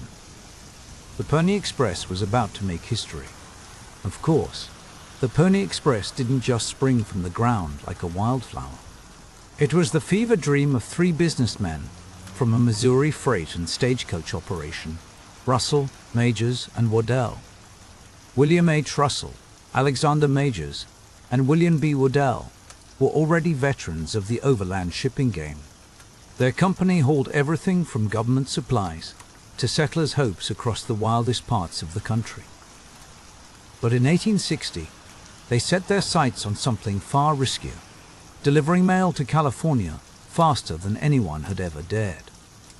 Russell, in particular, was feeling the heat. His reputation was battered by scandals and business failures. For him, the Pony Express was more than a business venture. It was a shot at redemption, a chance to swap disgrace for patriotic heroism. If they could prove their relay worked, they might win a fat federal contract and a permanent place in American law. Majors was the logistics mastermind, the kind of man who would have insisted on signed oaths against swearing and drinking at every station. He ran things with military discipline, demanding that every home station and relay point work like clockwork. Waddell, the quietest of the trio, was the financial brains, keeping the books balanced even as expenses soared. Together they poured a fortune into the project, buying over 400 horses, hiring more than 80 riders, and building nearly 200 stations along the route. It was a logistical moonshot with no government funding, all risk, and no safety net. With everything in place, they launched the Pony Express in April 1860. It was reckless, audacious, and, above all, a symbol of American ingenuity and grit. The race wasn't just against time and distance. It was against the limits of what anyone thought possible. And so, with the echo of ancient dreams still lingering in the background, America set out to solve its very real communication nightmare. Not with prophecies or omens, but with courage, muscle, and sheer nerve. The Pony Express was ready to ride, and the race against the wild was on. Of course, launching the Pony Express was only the beginning. Building that fragile bridge across the continent, one horse, one rider, one storm at a time, was a challenge unlike anything America had ever seen. Picture this: building the Pony Express was like trying to run a high-speed fiber optic cable across a continent, except your cable is made of horses, your routers are sod huts, and your Wi-Fi gets attacked by wolves. The route itself was an epic, almost comical dare. Nearly 2,000 miles stretched from St. Joseph, Missouri, all the way to Sacramento, California. an unbroken line through plains that rolled out to the horizon, jagged mountain ranges, deserts so dry your lips would crack just looking at them, and rivers that swirled like angry soup when the weather turned. It was a relay race where the finish line was always somewhere past the next mountain, and the terrain seemed determined to eat you alive. To pull off this logistical madness, the founders created a chain of roughly 100 relay stations, each one spaced about 10 to 15 miles apart. Why? Because that was about as far as a horse could sprint before it decided it preferred an afterlife as glue. Every 75 to 100 miles, there was a home station where the riders could finally collapse, eat, and swap stories about all the creative ways they'd almost died that day. The home stations were the Pony Express equivalent of a 24-hour diner, and a crash pad rolled into one, sometimes little more than a drafty shack. Other times, actual fortresses with gun-toting station keepers on lookout. And in between, a network of outposts, bare bones, rugged, and sometimes so remote that even the wildlife looked surprised to see humans. The unsung heroes here were the horses.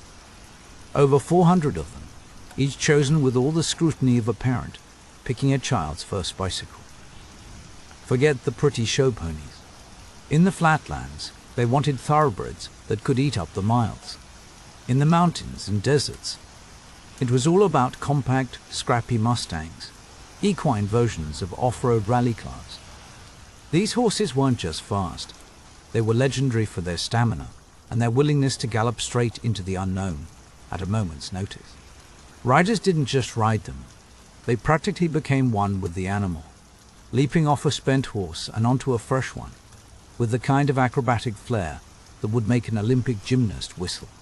Keeping the stations running was a feat of logistics that would make a modern supply chain manager break out in a cold sweat. Water, grain, food, ammunition, all of it had to be prepped and delivered weeks in advance, and all to places where the only neighbors were coyotes and tumbleweeds. Some stations barely qualified as buildings. Others were ringed with fences and watched over by men who slept with their rifles close at hand. Every station was a tiny island of civilization in a sea of wilderness, hanging onto the edge of the map. And then there was the weather. If you imagine a mailman's worst day, now multiplied by 100, and add a dash of wild frontier chaos. Riders sloped through blizzards in the Sierra Nevada, their faces numb and their eyelashes frosted with ice. In Utah, sandstorms would whip the landscape until you couldn't see your own horse's ears. Nebraska's summer heat could turn a ride into a slow roast, while flash floods could transform a gentle creek into a raging river that threatened to sweep horse and rider straight into the history books. Every day was a new exercise in survival. If the elements didn't get you, the wildlife just might. Wolves, bears, and mountain lions all made guest appearances. Sometimes the trail simply vanished, washed out by rain or trampled by herds of buffalo, who seemed just as annoyed by the intrusion. And if the environment wasn't enough, there was always the human factor. Bandits stalked the trails, drawn by the promise of gold and payrolls being ferried west. Tensions with Native American tribes, especially during uprisings, meant that a quiet ride could turn into a desperate sprint for your life. Riders carried revolvers and rifles, but most of the time, their only real defense was speed, because nobody could outrun a bullet. But maybe, just maybe, you could outrun trouble.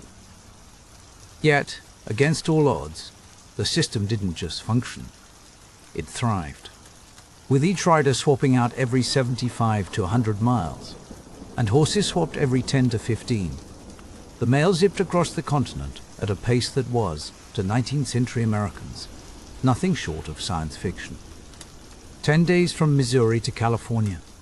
That was faster than most people could get through their mail back home, and it was all powered by sweat, nerve, and a stubborn refusal to admit that this was, frankly, a ludicrous idea. On the 3rd of April 1860, the whole wild experiment burst to life. In St. Joseph, Missouri, the Pikes Peak stables buzzed with anticipation. A crowd pressed in, hats tilted back, eyes wide with excitement.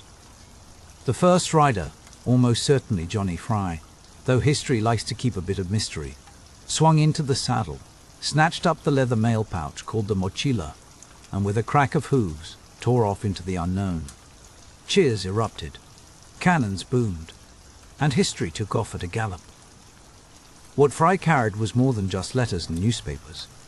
It was a promise. A telegraph message from Washington, D.C.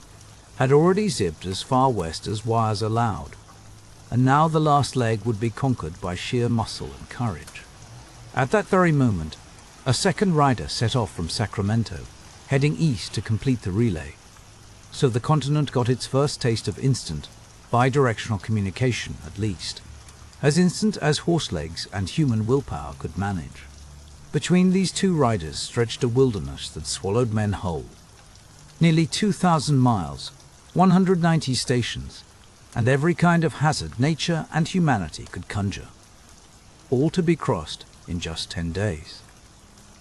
Each rider's job was to ferry the mochila from one station to the next, leaping off a panting horse and onto a fresh one in a blur of motion that rarely took more than 2 minutes. The mochila itself was a marvel of frontier engineering, with 4 locked pouches and a design that let it slip on and off the saddle horn in seconds. Every second counted. Riders had to average at least 10 miles an hour, rain, snow, or the kind of darkness where you could barely see your own hand. The inaugural run was a triumph. Against all logic, the mail from Missouri hit Sacramento in 9 days and 23 hours. The newspapers lost their minds over it, hailing the Pony Express as a miracle of the modern age. Suddenly, the country felt a little less sprawling, a little more connected. Sure, there were only a handful of letters in that first mochila, but the symbolic victory was massive. It wasn't just about speed, it was about hope, about proving that you could thread a line of trust and communication through the wildest heart of the continent. But if the route was the body of the operation, the lifeblood was the riders themselves, a motley crew of young men who were equal parts daredevil, athlete, and, let's be honest, a little bit crazy.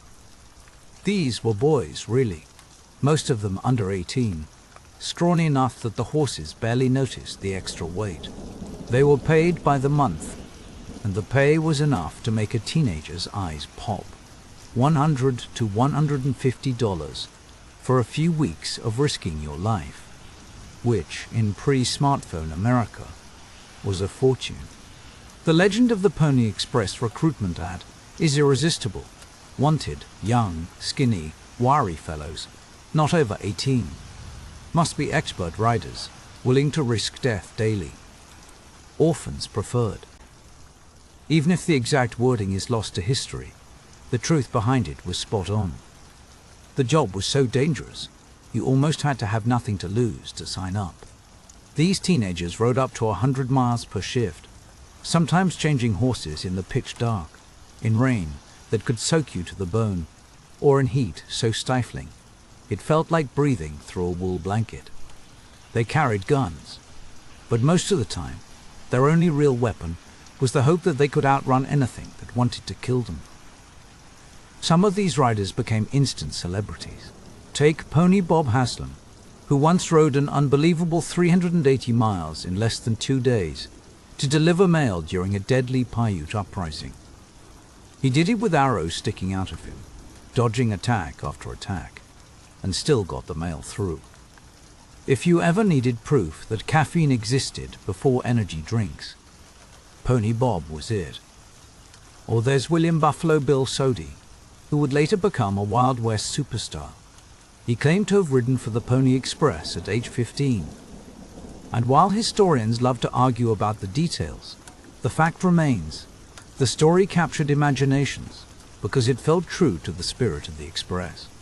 These guys weren't just delivering mail, they were threading their own legend through every mile.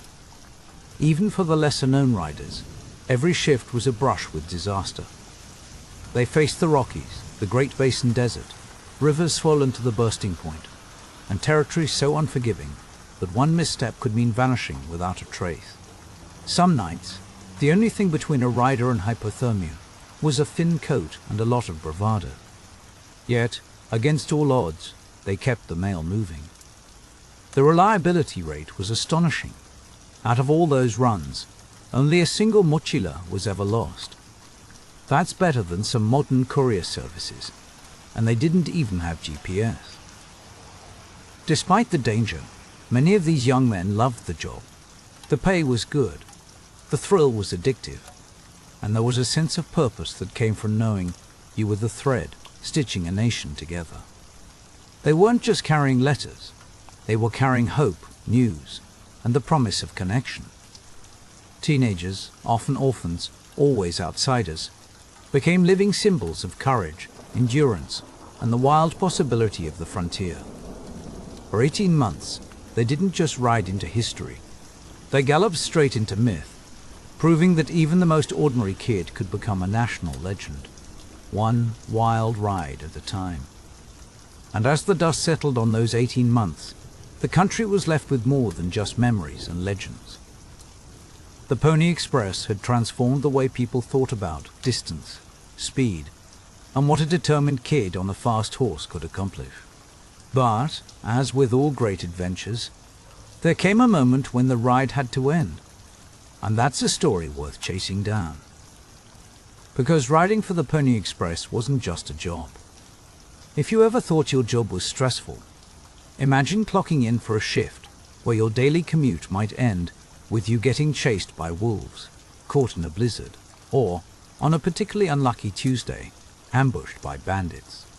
That was the Pony Express, a mad dash through the most unforgiving terrain in America, fueled by little more than teenage bravado and the promise of a paycheck that could barely buy you a decent meal. But here's the plot twist. What these young riders accomplished in just a year and a half would echo across centuries.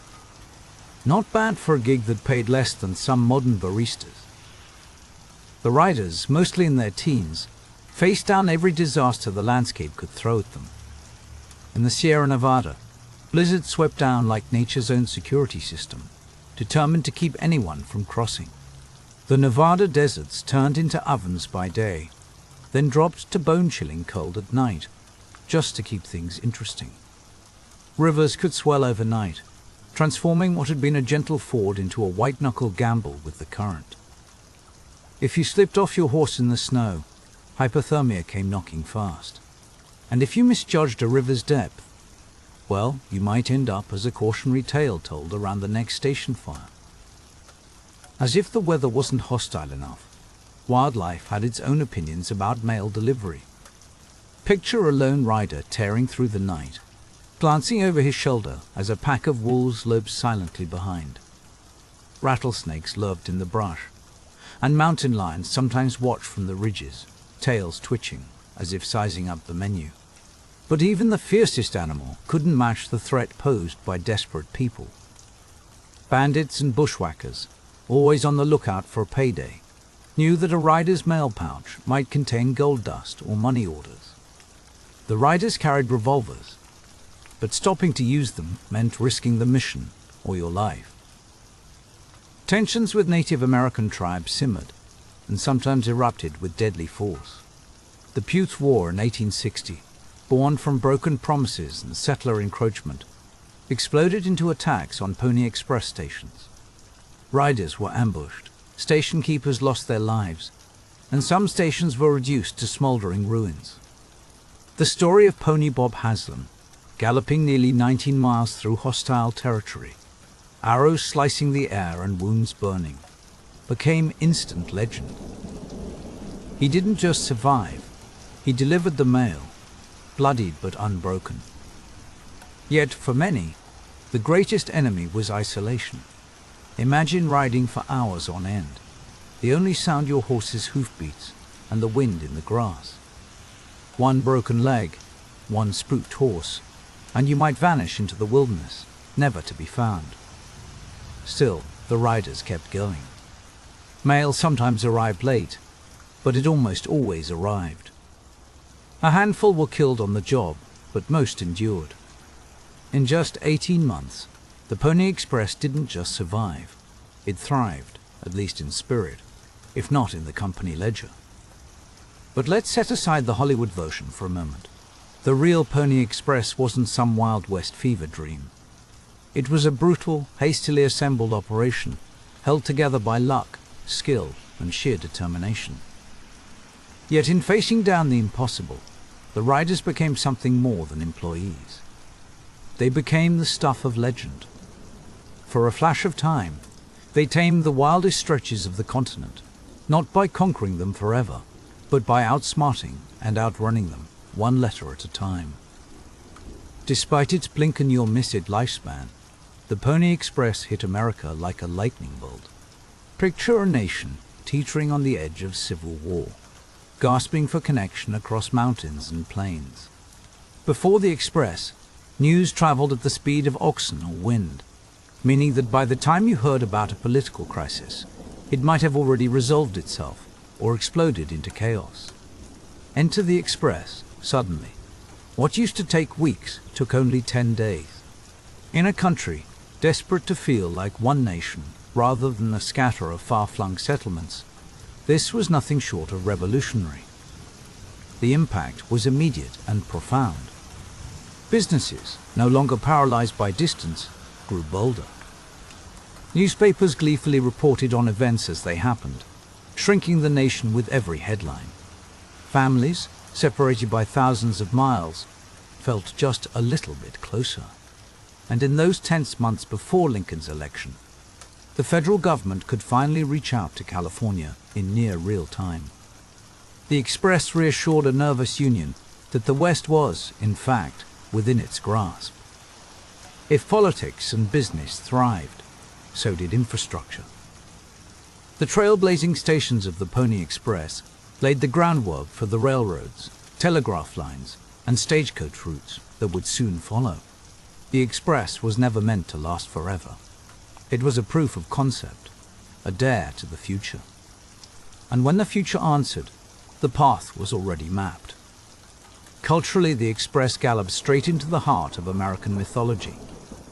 Newspapers turned the riders into instant celebrities, the kind of overnight fame usually reserved for viral videos or reality TV stars. Young men everywhere dreamed of saddling up and outrunning disaster, carrying not just letters, but the hopes of a restless nation. Even as it operated, the Express became myth, a living symbol of courage and unity. It was less about delivering mail, and more about delivering the promise of what America could be. And the myth only grew after the last letter was delivered. The Express became shorthand for speed, grit, and the wild possibility of the frontier. It wasn't just a mail service. It was a story America wanted to tell about itself. A country built on risk and reward, on wild rides through unknown lands, on the belief that the impossible was only a challenge waiting to be conquered. In 18 months, the Pony Express managed what Congress, steamships, and endless debate could not.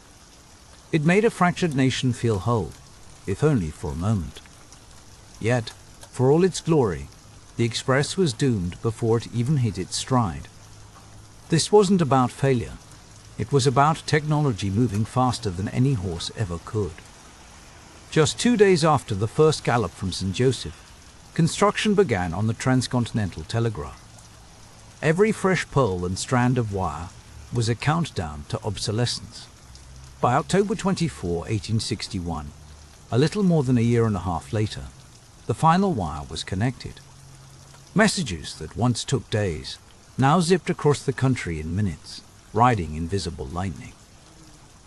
The same day the telegraph went live, the last Pony Express rider slipped away into history, the sound of hooves replaced forever by the sharp, mechanical music of Morse code. But honestly, the Express was already buckling under its own weight. It was a logistical nightmare, bleeding money by the bucketful. Russell, Majors, and Waddell, the brains behind the operation, sunk over $700,000 into keeping the dream alive, and barely saw a penny back. There was no magic government subsidy to save the day, and the cost of horses, riders, stations, and supplies stacked up fast. The Express was never built to be a business. It was a spectacular, reckless gamble aimed at winning a valuable government contract, a contract that never truly materialized. By the time the telegraph poles reached the Pacific, the company was staggering under debt, its founders facing scandal and ruin. The end wasn't a shock, it was a mercy. Yet when the curtain finally fell, there was no sense of bitterness. The Pony Express had done exactly what it set out to do. It proved that rapid, coast-to-coast communication was possible. Riders moved on to other frontier jobs. Stations became railway stops, or simply faded back into the grass. The nation, always hungry for the next big thing, turned its gaze to the future. The Express wasn't a casualty of failure. It was a relay runner, passing the torch to the age of the wire, and later to radio, satellites, and the swirling electronic ether we now call the internet. But for one brilliant, breathless moment, the world stopped and watched as boys barely old enough to shave and horses bred for speed did the impossible. It's no wonder that, even though the Express lasted just 18 months, its legend is as durable as the iron and wire that replaced it. Its hoofprints, real and imagined, can still be traced across the American landscape and across the collective imagination. The Pony Express may have ended in a whimper of Morse code, but it exploded into myth with all the force of a Hollywood blockbuster. In truth, it was a risky startup that ran out of runway. But in the American imagination, it became a symbol of everything we like to think about. The frontier, courage, speed, sacrifice, and the endless promise of the open trail. The image of a lone rider silhouetted against the setting sun, mail pouch bouncing at his side and revolver ready, is as much a part of American DNA as apple pie or bad reality TV. This isn't just nostalgia, it's the origin story of a nation still figuring out what it wants to be. The Pony Express gave Americans a story of bravery and unity, forged in hardship and delivered at breakneck speed. Wild West icons like Pony Bob Haslam and Buffalo Bill Cody, whether they actually rode for the Express or just claimed to, became the first wave of frontier celebrities. Cody, ever the showman, spun the legend into global fame, riding the coattails of a myth that never seemed to wear out. Monuments sprung up along the old trail, from St. Joseph to Sacramento. Statues of riders, frozen mid-gallop, now preside over city parks and dusty crossroads. Bike trails and highways trace the old routes. Every year, reenactors saddle up and retrace the journey, mail pouch in hand, just for the thrill of chasing ghosts. Museums and historical tours keep the story alive, and even the US Postal Service has gotten in on the act, issuing special stamps to honor the wildest mail run in history. But the legend sticks for a deeper reason. The Pony Express is a reminder that there was a time when speed wasn't measured in megabits per second, but in the pounding heart of a horse and the grit of a rider willing to gamble everything for a handful of mail. It tells us that once upon a time, communication was a high-stakes adventure, something you risked your life for, not just your privacy settings. In an era when we can send a message around the world in the time it takes to sneeze, it's worth remembering just how hard-won that connection used to be. So the next time your text fails to send or your Wi-Fi drops out, spare a thought for the kids who braved wolves, floods, and bandits, just to make sure someone on the other side of the continent got their birthday card. The Pony Express reminds us that, for a brief and glorious moment, the impossible was outrun by sheer determination, and that sometimes a legend is born not because it lasts, but because it dared to begin. Now, speaking of legendary drinks and ancient ambition, let's saddle up and head even further back in time, to a world where the most important message might have come, not by horse, but bubbling up in a clay jar. Because the earliest known beer didn't come in a frosty mug or a labeled bottle. Let's kick off this late-night stroll through ancient history by zooming in on a Sumerian village, somewhere between the Tigris and Euphrates, long before anyone dreamt of Rome or built a single pyramid. Here, The original beer wasn't served up with a foamy head, but ladled straight from a clay pot, thick and mysterious, like the world's first protein shake, if your gym happened to be a mud brick temple and your personal trainer was a goddess. And yes, I said goddess. For the Sumerians, beer was more than just a drink. It was a sacred gift, a vital food, and a passport to civilization itself. If you're picturing ancient Mesopotamians tossing back beers at some proto-sports bar, think again. This wasn't a casual beverage.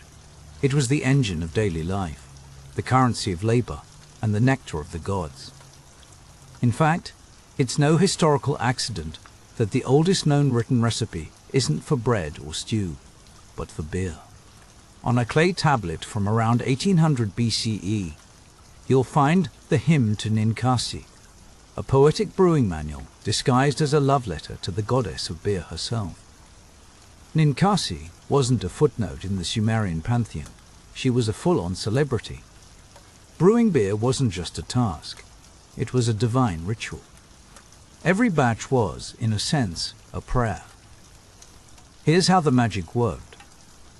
The Sumerians started with a special barley bread called bapir, often enriched with sticky honey or sweet dates.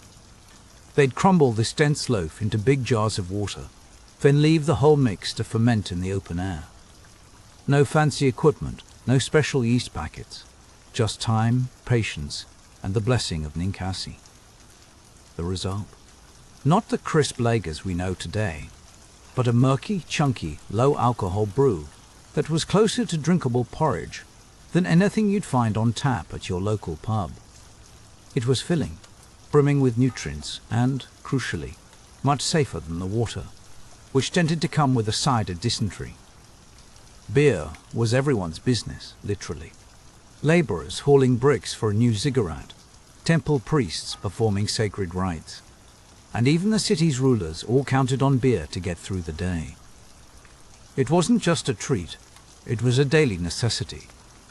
Picture Sumerian workers lining up at the end of a long, dusty shift, not for wages in silver or gold, but for rations of beer.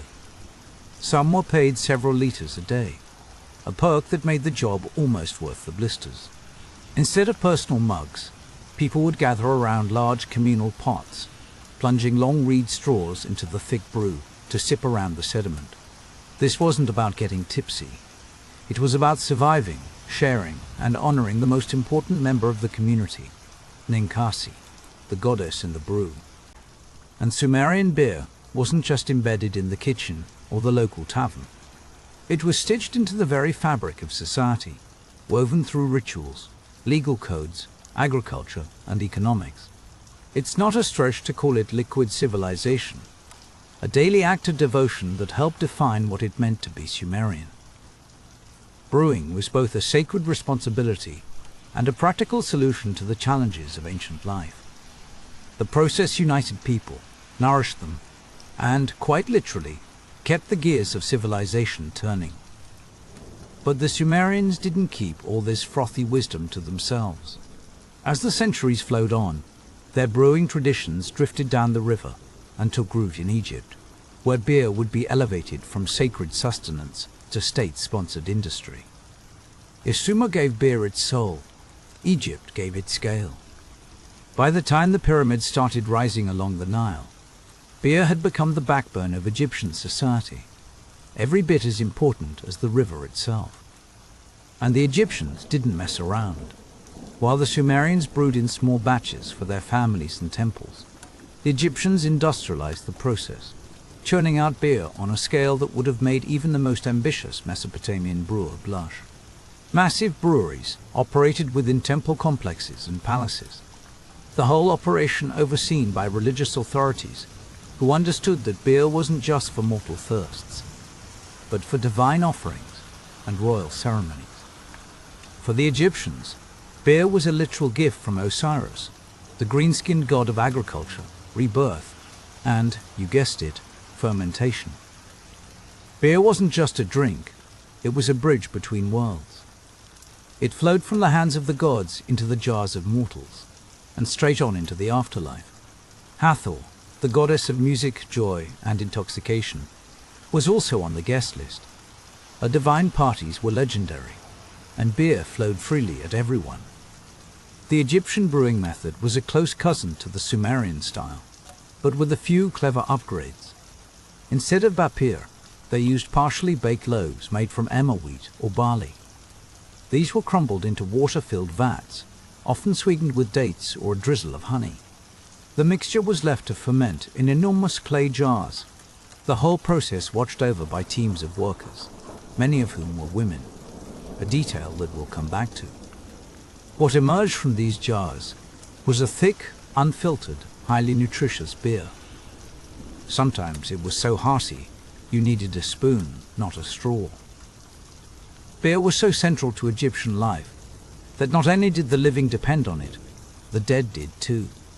Tombs were lavishly stocked with jars of beer, stacked alongside bread and meat, ready for the soul's long journey through the underworld. Think of it as the world's first to-go order, ensuring that no respectable Egyptian would ever lack a drink in the afterlife. Recipes for beer, lists of offerings, and even murals depicting the brewing process were carved and painted throughout tombs and temples, underscoring the beverage's spiritual significance. But let's not forget the living. Beer fueled the mighty workforce of Egypt. Those pyramid builders everyone talks about?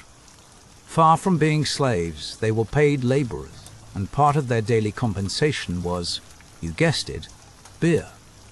Sometimes up to 4 liters a day, enough to leave any modern office worker green with envy. And this wasn't just an alcoholic perk. It was hydration, nutrition, and morale, all in one. One archaeologist even dubbed it the ancient Egyptian energy drink, a label that Red Bull could only dream of. The Egyptian state kept a tight grip on the beer supply. Everything from production to quality was monitored, and taxes were often paid in beer. Religious institutions, especially temples, took the lead in large-scale brewing, and women, especially priestesses, were often at the heart of the process. So in Egypt, as in Sumer, beer was inseparable from both sacred and everyday life. It nourished the people, pleased the gods, sweetened the afterlife, and kept the wheels of the state turning. Beer was as omnipresent as the Nile, and almost as vital. Now, across all these ancient civilizations, beer wasn't just a way to quench thirst. It was seen as a point of contact with the divine. Its fermentation was mysterious, almost magical, not just a chemical reaction, but a spiritual transformation. Brewing was an act of creation, a way to invite the gods into your home, your temple, or your tomb. When people drank beer, they weren't just nourishing their bodies. They were aligning themselves with cosmic forces, participating in rituals that honored the cycles of life, death, and rebirth. The Sumerian goddess Ninkasi captured this connection perfectly. Her hymn was both prayer and instruction manual, a poetic guide to sacred brewing. Rituals likely kicked off with songs and chants, calling on Ninkasi to bless the bubbling jars. Once the beer was ready, it was offered up in temples, shared among priests, and sometimes poured out as a libation, a liquid cheers to the gods themselves. The Egyptians, meanwhile, took spiritual beer to the next level. Temples brewed their own sacred batches, sometimes dedicating hundreds of jars at a time. And every year, during the Festival of Drunkenness, celebrants honored the myth of Sekhmet, the lioness goddess of destruction, who was tricked into drinking beer dyed red to resemble blood. The story goes that the beer pacified her rage, sparing humanity. So yes, according to Egyptian myth, beer literally saved the world from divine wrath. Talk about a drink with a legacy. Priests and priestesses took active roles in the brewing and distribution of ritual beer. Many religious texts describe special ceremonial brews meant for offerings, festivals, and funerary rites. Inscriptions in tombs often list beer among the most important gifts for the dead, with precise quantities and prayers to ensure the soul's safe journey. But beer wasn't just for the gods and the departed. It was a critical part of community life. Seasonal festivals, harvest celebrations, and even funerals often ended with communal drinking. These weren't your average weekend get-togethers. They were moments when the boundary between the human and the divine was blurred, when ordinary people could feel themselves part of something bigger. Beer helped to plug everyone into the cosmic Wi-Fi, so to speak. Even as other cultures like the Hebrews or Hittites rose to prominence, beer's sacred aura endured.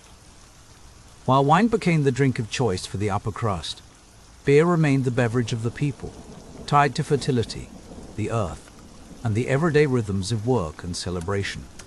It was, and remained, a grounding force.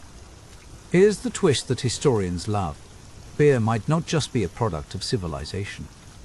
It might be one of the reasons civilization happened in the first place. Some archaeologists argue that the desire to brew beer pushed early humans to settle down, cultivate grain, and invent agriculture itself. Sure, bread is important, but the possibility that humans started farming just to make beer. Now that is a story worthy of a midnight tour. In ancient Mesopotamia, where barley was one of the first domesticated crops, evidence suggests that beer was as much a motivation for farming as bread. Barley could be stored, ground, and, crucially, fermented. Unlike water, which was often a microbial minefield, beer was safe, storable, and packed with calories. In dry regions, it was a lifeline. Brewing beer also required a surprising amount of organization. You needed tools, storage jars, precise timing, and a knack for chemistry, without knowing it was chemistry. This necessity pushed societies toward division of labor, early science, and record-keeping. Ancient clay tablets show that brewers had enough understanding of fermentation to replicate their results, batch after batch. Not bad for folks without a single thermometer or yeast catalog. Breweries in places like Uruk and Babylon became not just local businesses, but engines of the state and temple economy. Beer rations were distributed to soldiers, workers, and scribes. Taxes could be paid in grain or beer. With so much value at stake, brewing spurred the development of bureaucracy, standardized weights and measures, and a whole infrastructure of trade. Archaeologists have even uncovered pottery jars full of beer at ancient trade sites, proof that this liquid gold was worth hauling across deserts and rivers. So yes, beer was more than a tasty beverage. It was the connective tissue of ancient society. It fueled the workforce, linked cities, supported religious rituals, and justified the very act of cultivating grain. Beer was infrastructure, liquid scaffolding for the ancient world, poured one communal sip at a time. But here's something you might not expect. In the early chapters of beer's story, women were the master brewers. In most ancient societies, brewing wasn't a man's trade. It was a household craft, practiced almost exclusively by women, and passed from mother to daughter like a sacred family recipe. In Sumer, this connection was so strong that the goddess of brewing, Ninkasi, was female, a reflection of real life, not just myth. Women brewed for the family and the temple. Baking and brewing happened side by side, both involving fermentation and both considered essential to the household and society at large. While men handled politics and trade, women kept everyone alive and, quite possibly, a little tipsy. In Egypt, women continued to dominate the brewing scene, especially at home. Beer was crafted in clay pots, using lightly baked loaves, water, and whatever sweeteners were handy. The process was labor-intensive but routine, with many women brewing daily for their families or for sale in local markets. In wealthier households, female servants or workers ran small-scale breweries, and tomb paintings frequently depict women brewing, straining, and storing beer. Their central role wasn't overlooked. They were seen as keepers of both nourishment and tradition. Women also brewed for temples and major festivals. Priestesses supervised sacred batches, meant for offerings and ceremonies. In some communities, being a brewer brought social status and spiritual clout. These women weren't mere cooks. They were the custodians of divine practice, ensuring the gods and mortals alike were never left thirsty. Of course, as societies grew and beer became big business, men eventually muscled their way into the trade. But in those earliest days, women held the knowledge, the recipes, and the respect. The echoes of this tradition reached all the way into medieval Europe, where alewives, women who brewed and sold beer from their homes, were a common sight. Some even wore tall hats, so customers could spot them at the market, a detail that centuries later got twisted into the witch stereotype. But in ancient times, a woman with a bubbling pot of beer was nothing to be feared. She was trusted, honored, and essential. So, whether you're picturing a Sumerian priestess crooning a hymn to Ninkasi, or an Egyptian laborer tipping back a hearty jar at the end of a long day, remember, beer wasn't just a drink. It was a sacred ritual, a social glue, and a driving force behind some of humanity's biggest leaps forward. It nourished bodies and bound communities, one sacred sip at a time. Now that we've uncorked the sacred and social roots of ancient beer, our next stop will take us deeper into the nuts and bolts of brewing itself. The techniques and tricks that ancient brewers used, how beer became a marker of social status, and the legacy that still bubbles up in our world today. Let's slip quietly, like a pair of sneaky time-traveling night owls, into the ancient brewhouse, where science, superstition, and a splash of improvisation swirled together in every mug. Brewing in the ancient world wasn't some happy accident that happened when a loaf of bread went rogue and fizzed in a puddle. It was a full-blown craft, the kind of thing that took years to master and a lifetime to perfect. Imagine rows of clay jars lining a shaded courtyard, women and men hunched over steaming vats, the thick, sweet scent of malted grain curling up into the hot breeze. Every civilization from Sumer to Egypt had its own signature beer. But the basic formula always came down to 4 magic ingredients: grain, water, fermentation, and patience.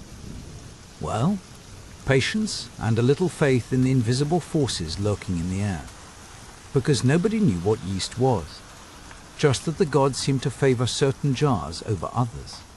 Barley was the real MVP in most of these ancient brews, tough enough to grow where other grains gave up, and packed with the right sugars and enzymes for fermentation. Egyptian brewers, ever the culinary innovators, also leaned into emmer wheat, which gave their beer a rich, earthy backbone. If you were brewing in Mesopotamia, the first step was to malt your grain, soak it in water, let it sprout a bit, then dry it back out. That sprouting step unlocked the enzymes needed to turn starches into sugars. A neat chemical trick, even if nobody could explain it in words longer than magic. Now comes the hands-on part. The malted grain was either crushed into a coarse mash or baked into dense loaves of bread, specifically designed for brewing. In Sumer, these loaves went by the name papier, and they weren't meant for sandwiches. Instead, they were broken up and dunked into enormous clay vats filled with water. Picture a group of brewers, sleeves rolled up, crumbling bread with practiced hands, stirring the mixture with wooden paddles until it resembled a hearty porridge. Sometimes they'd heat the mash over a stone hearth, coaxing out more sugars, then let it cool and wait for the real magic, fermentation. Here's where things got wild. No one had microscopes, but everyone knew that certain brewing vessels were luckier than others. That's because these jars, used over and over, became home to colonies of wild yeast. The brewers didn't see the yeast, but they saw the bubbly result. If you wanted extra flavor or a sweeter finish, you might toss in some dates, honey, or whatever local herbs were on hand. Egyptian beer, in particular, was famous for its syrupy, almost porridge-like consistency. Filtering was optional. Sometimes you'd sip through a straw to dodge the floating bits. Other times, you just went for it and called it lunch and dinner. temperature was everything. Brewing in the Egyptian sun meant you had to pick your moment. Too hot, and your yeast would revolt. Too cold, and nothing happened. Some clever brewers dug storage pits or tucked their vats into shady courtyards, using the earth itself as an ancient refrigerator.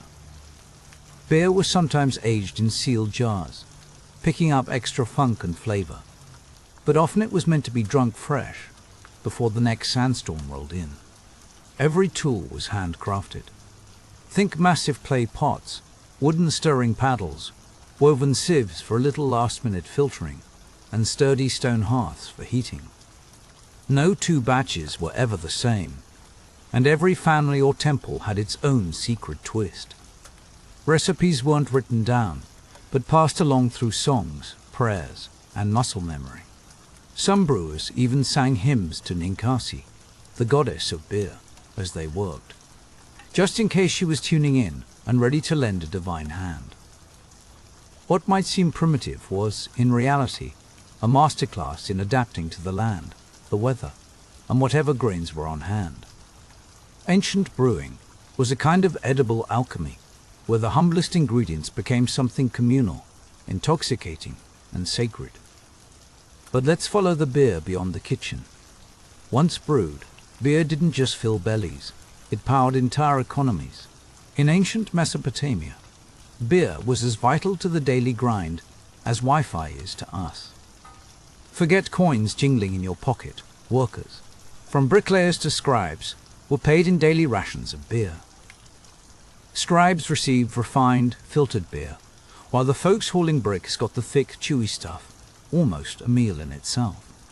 Cuneiform tablets survive today, listing everything from the precise volume of beer allotted to each rank to receipts for beer shipments. It was as if every office had a beer fridge, but your access depended on your job title. Beer was more than payment. It was a commodity and a cornerstone of ancient commerce. Breweries popped up everywhere, often linked directly to temples or wealthy estates. Brewing was a team sport, with grain collectors, millers, bakers, fermenters, and porters moving in a well-choreographed dance. Certain regions became famous for their local styles, and the best brews could travel in sealed ceramic jars, swapped for wool, pottery, or the occasional amphora of olive oil. Beer was so entwined with the ancient economy that it served as a backup currency when coins were scarce or taxes needed paying. In Egypt, breweries were attached to massive granaries, pumping out rivers of beer to feed workers, soldiers, and priests. The state kept meticulous records, taxed every batch, and made sure reserves were always on hand for festivals or emergencies. Beer even went international. Archaeologists have found the remnants of barley beer in clay pots scattered from the Levant to Cyprus and deep into Nubia. While wine eventually stole the spotlight at elite banquets, beer remained the beverage of the people, fueling both the daily grind and community celebrations. Its short shelf life meant beer was usually brewed and consumed locally, but its cultural and economic impact stretched across kingdoms. Farmers, artisans, merchants, and priests all depended on beer's production and trade. It was the glue holding together the layers of ancient society, from dusty field to bustling market. But let's not pretend everyone drank from the same cup. Beer was the great equalizer and the great divider, all in one frothy mug. Everyone drank beer, but not everyone's beer was created equal. Imagine the ancient world as a sprawling beer garden, with a bouncer checking your social status at the door. In Sumer and Akkad, laborers and servants drank thick, dark, unfiltered brews, packed with nutrients, yes, but heavy enough to double as soup. Tablets record at least 9 different types of beer, each ranked by quality and who was supposed to drink it. Scribes and priests got the good stuff. Workers got what could charitably be described as functional. Egypt took this class divide and ran with it. Ordinary Egyptians chugged beer made from emmer wheat, often flavored with dates and left unfiltered, while the wealthy sipped golden, refined versions out of elegant goblets, seated under palm fronds as servants poured from ornate jars. For the upper crust, beer was a symbol, a sign that you'd made it. Pharaohs and temple elites received daily offerings of the very best beer, alongside their bread and wine. Serving beer at a feast was a statement of wealth. Failing to offer it was a diplomatic faux pas. Brewing itself mirrored the social order. In most homes, women or enslaved people oversaw the beer, while temples and elite estates hired professional brewers to ensure every batch was top-notch and properly taxed. Beer, in other words, foamed with social meaning. For the laborer, it was survival. For the elite, it was ceremony, status, and sometimes a subtle power move. Despite all these differences, beer managed to bridge the gaps. It was both daily fuel and sacred offering, a drink that could unite a village or draw a line between haves and have. Each mug held not just a beverage, but a signature, sometimes literal, on those ancient receipts of rank, ritual, and community. Now, let's fast forward, still clutching our imaginary mugs, to the legacy left behind. After millennia, the echoes of Ninkasi's hymns and the laughter of Egyptian brewers still fizz in our modern pints. Ancient brewing wasn't just a chapter in culinary history, it was the opening act for everything that followed. Many techniques that modern brewers treat as gospel, malting grain, fermenting with wild yeast, tossing in fruit or herbs for flavor, were all pioneered by these early risk-takers. They didn't have science on their side, just a steady hand, an experimental spirit, and an eye on the weather. You can still find their influence in the world's corners. In Ethiopia, Peru, and rural parts of Eastern Europe, families gather to brew beer in ceramic pots, using recipes older than some languages. These aren't just drinks, they're rituals, handed down through generations, a direct line back to ancient kitchens and bustling courtyard breweries. Beer's symbolic power hasn't faded either. From Oktoberfest to backyard barbecues, beer still sits at the center of human celebration, a liquid handshake that says, you belong.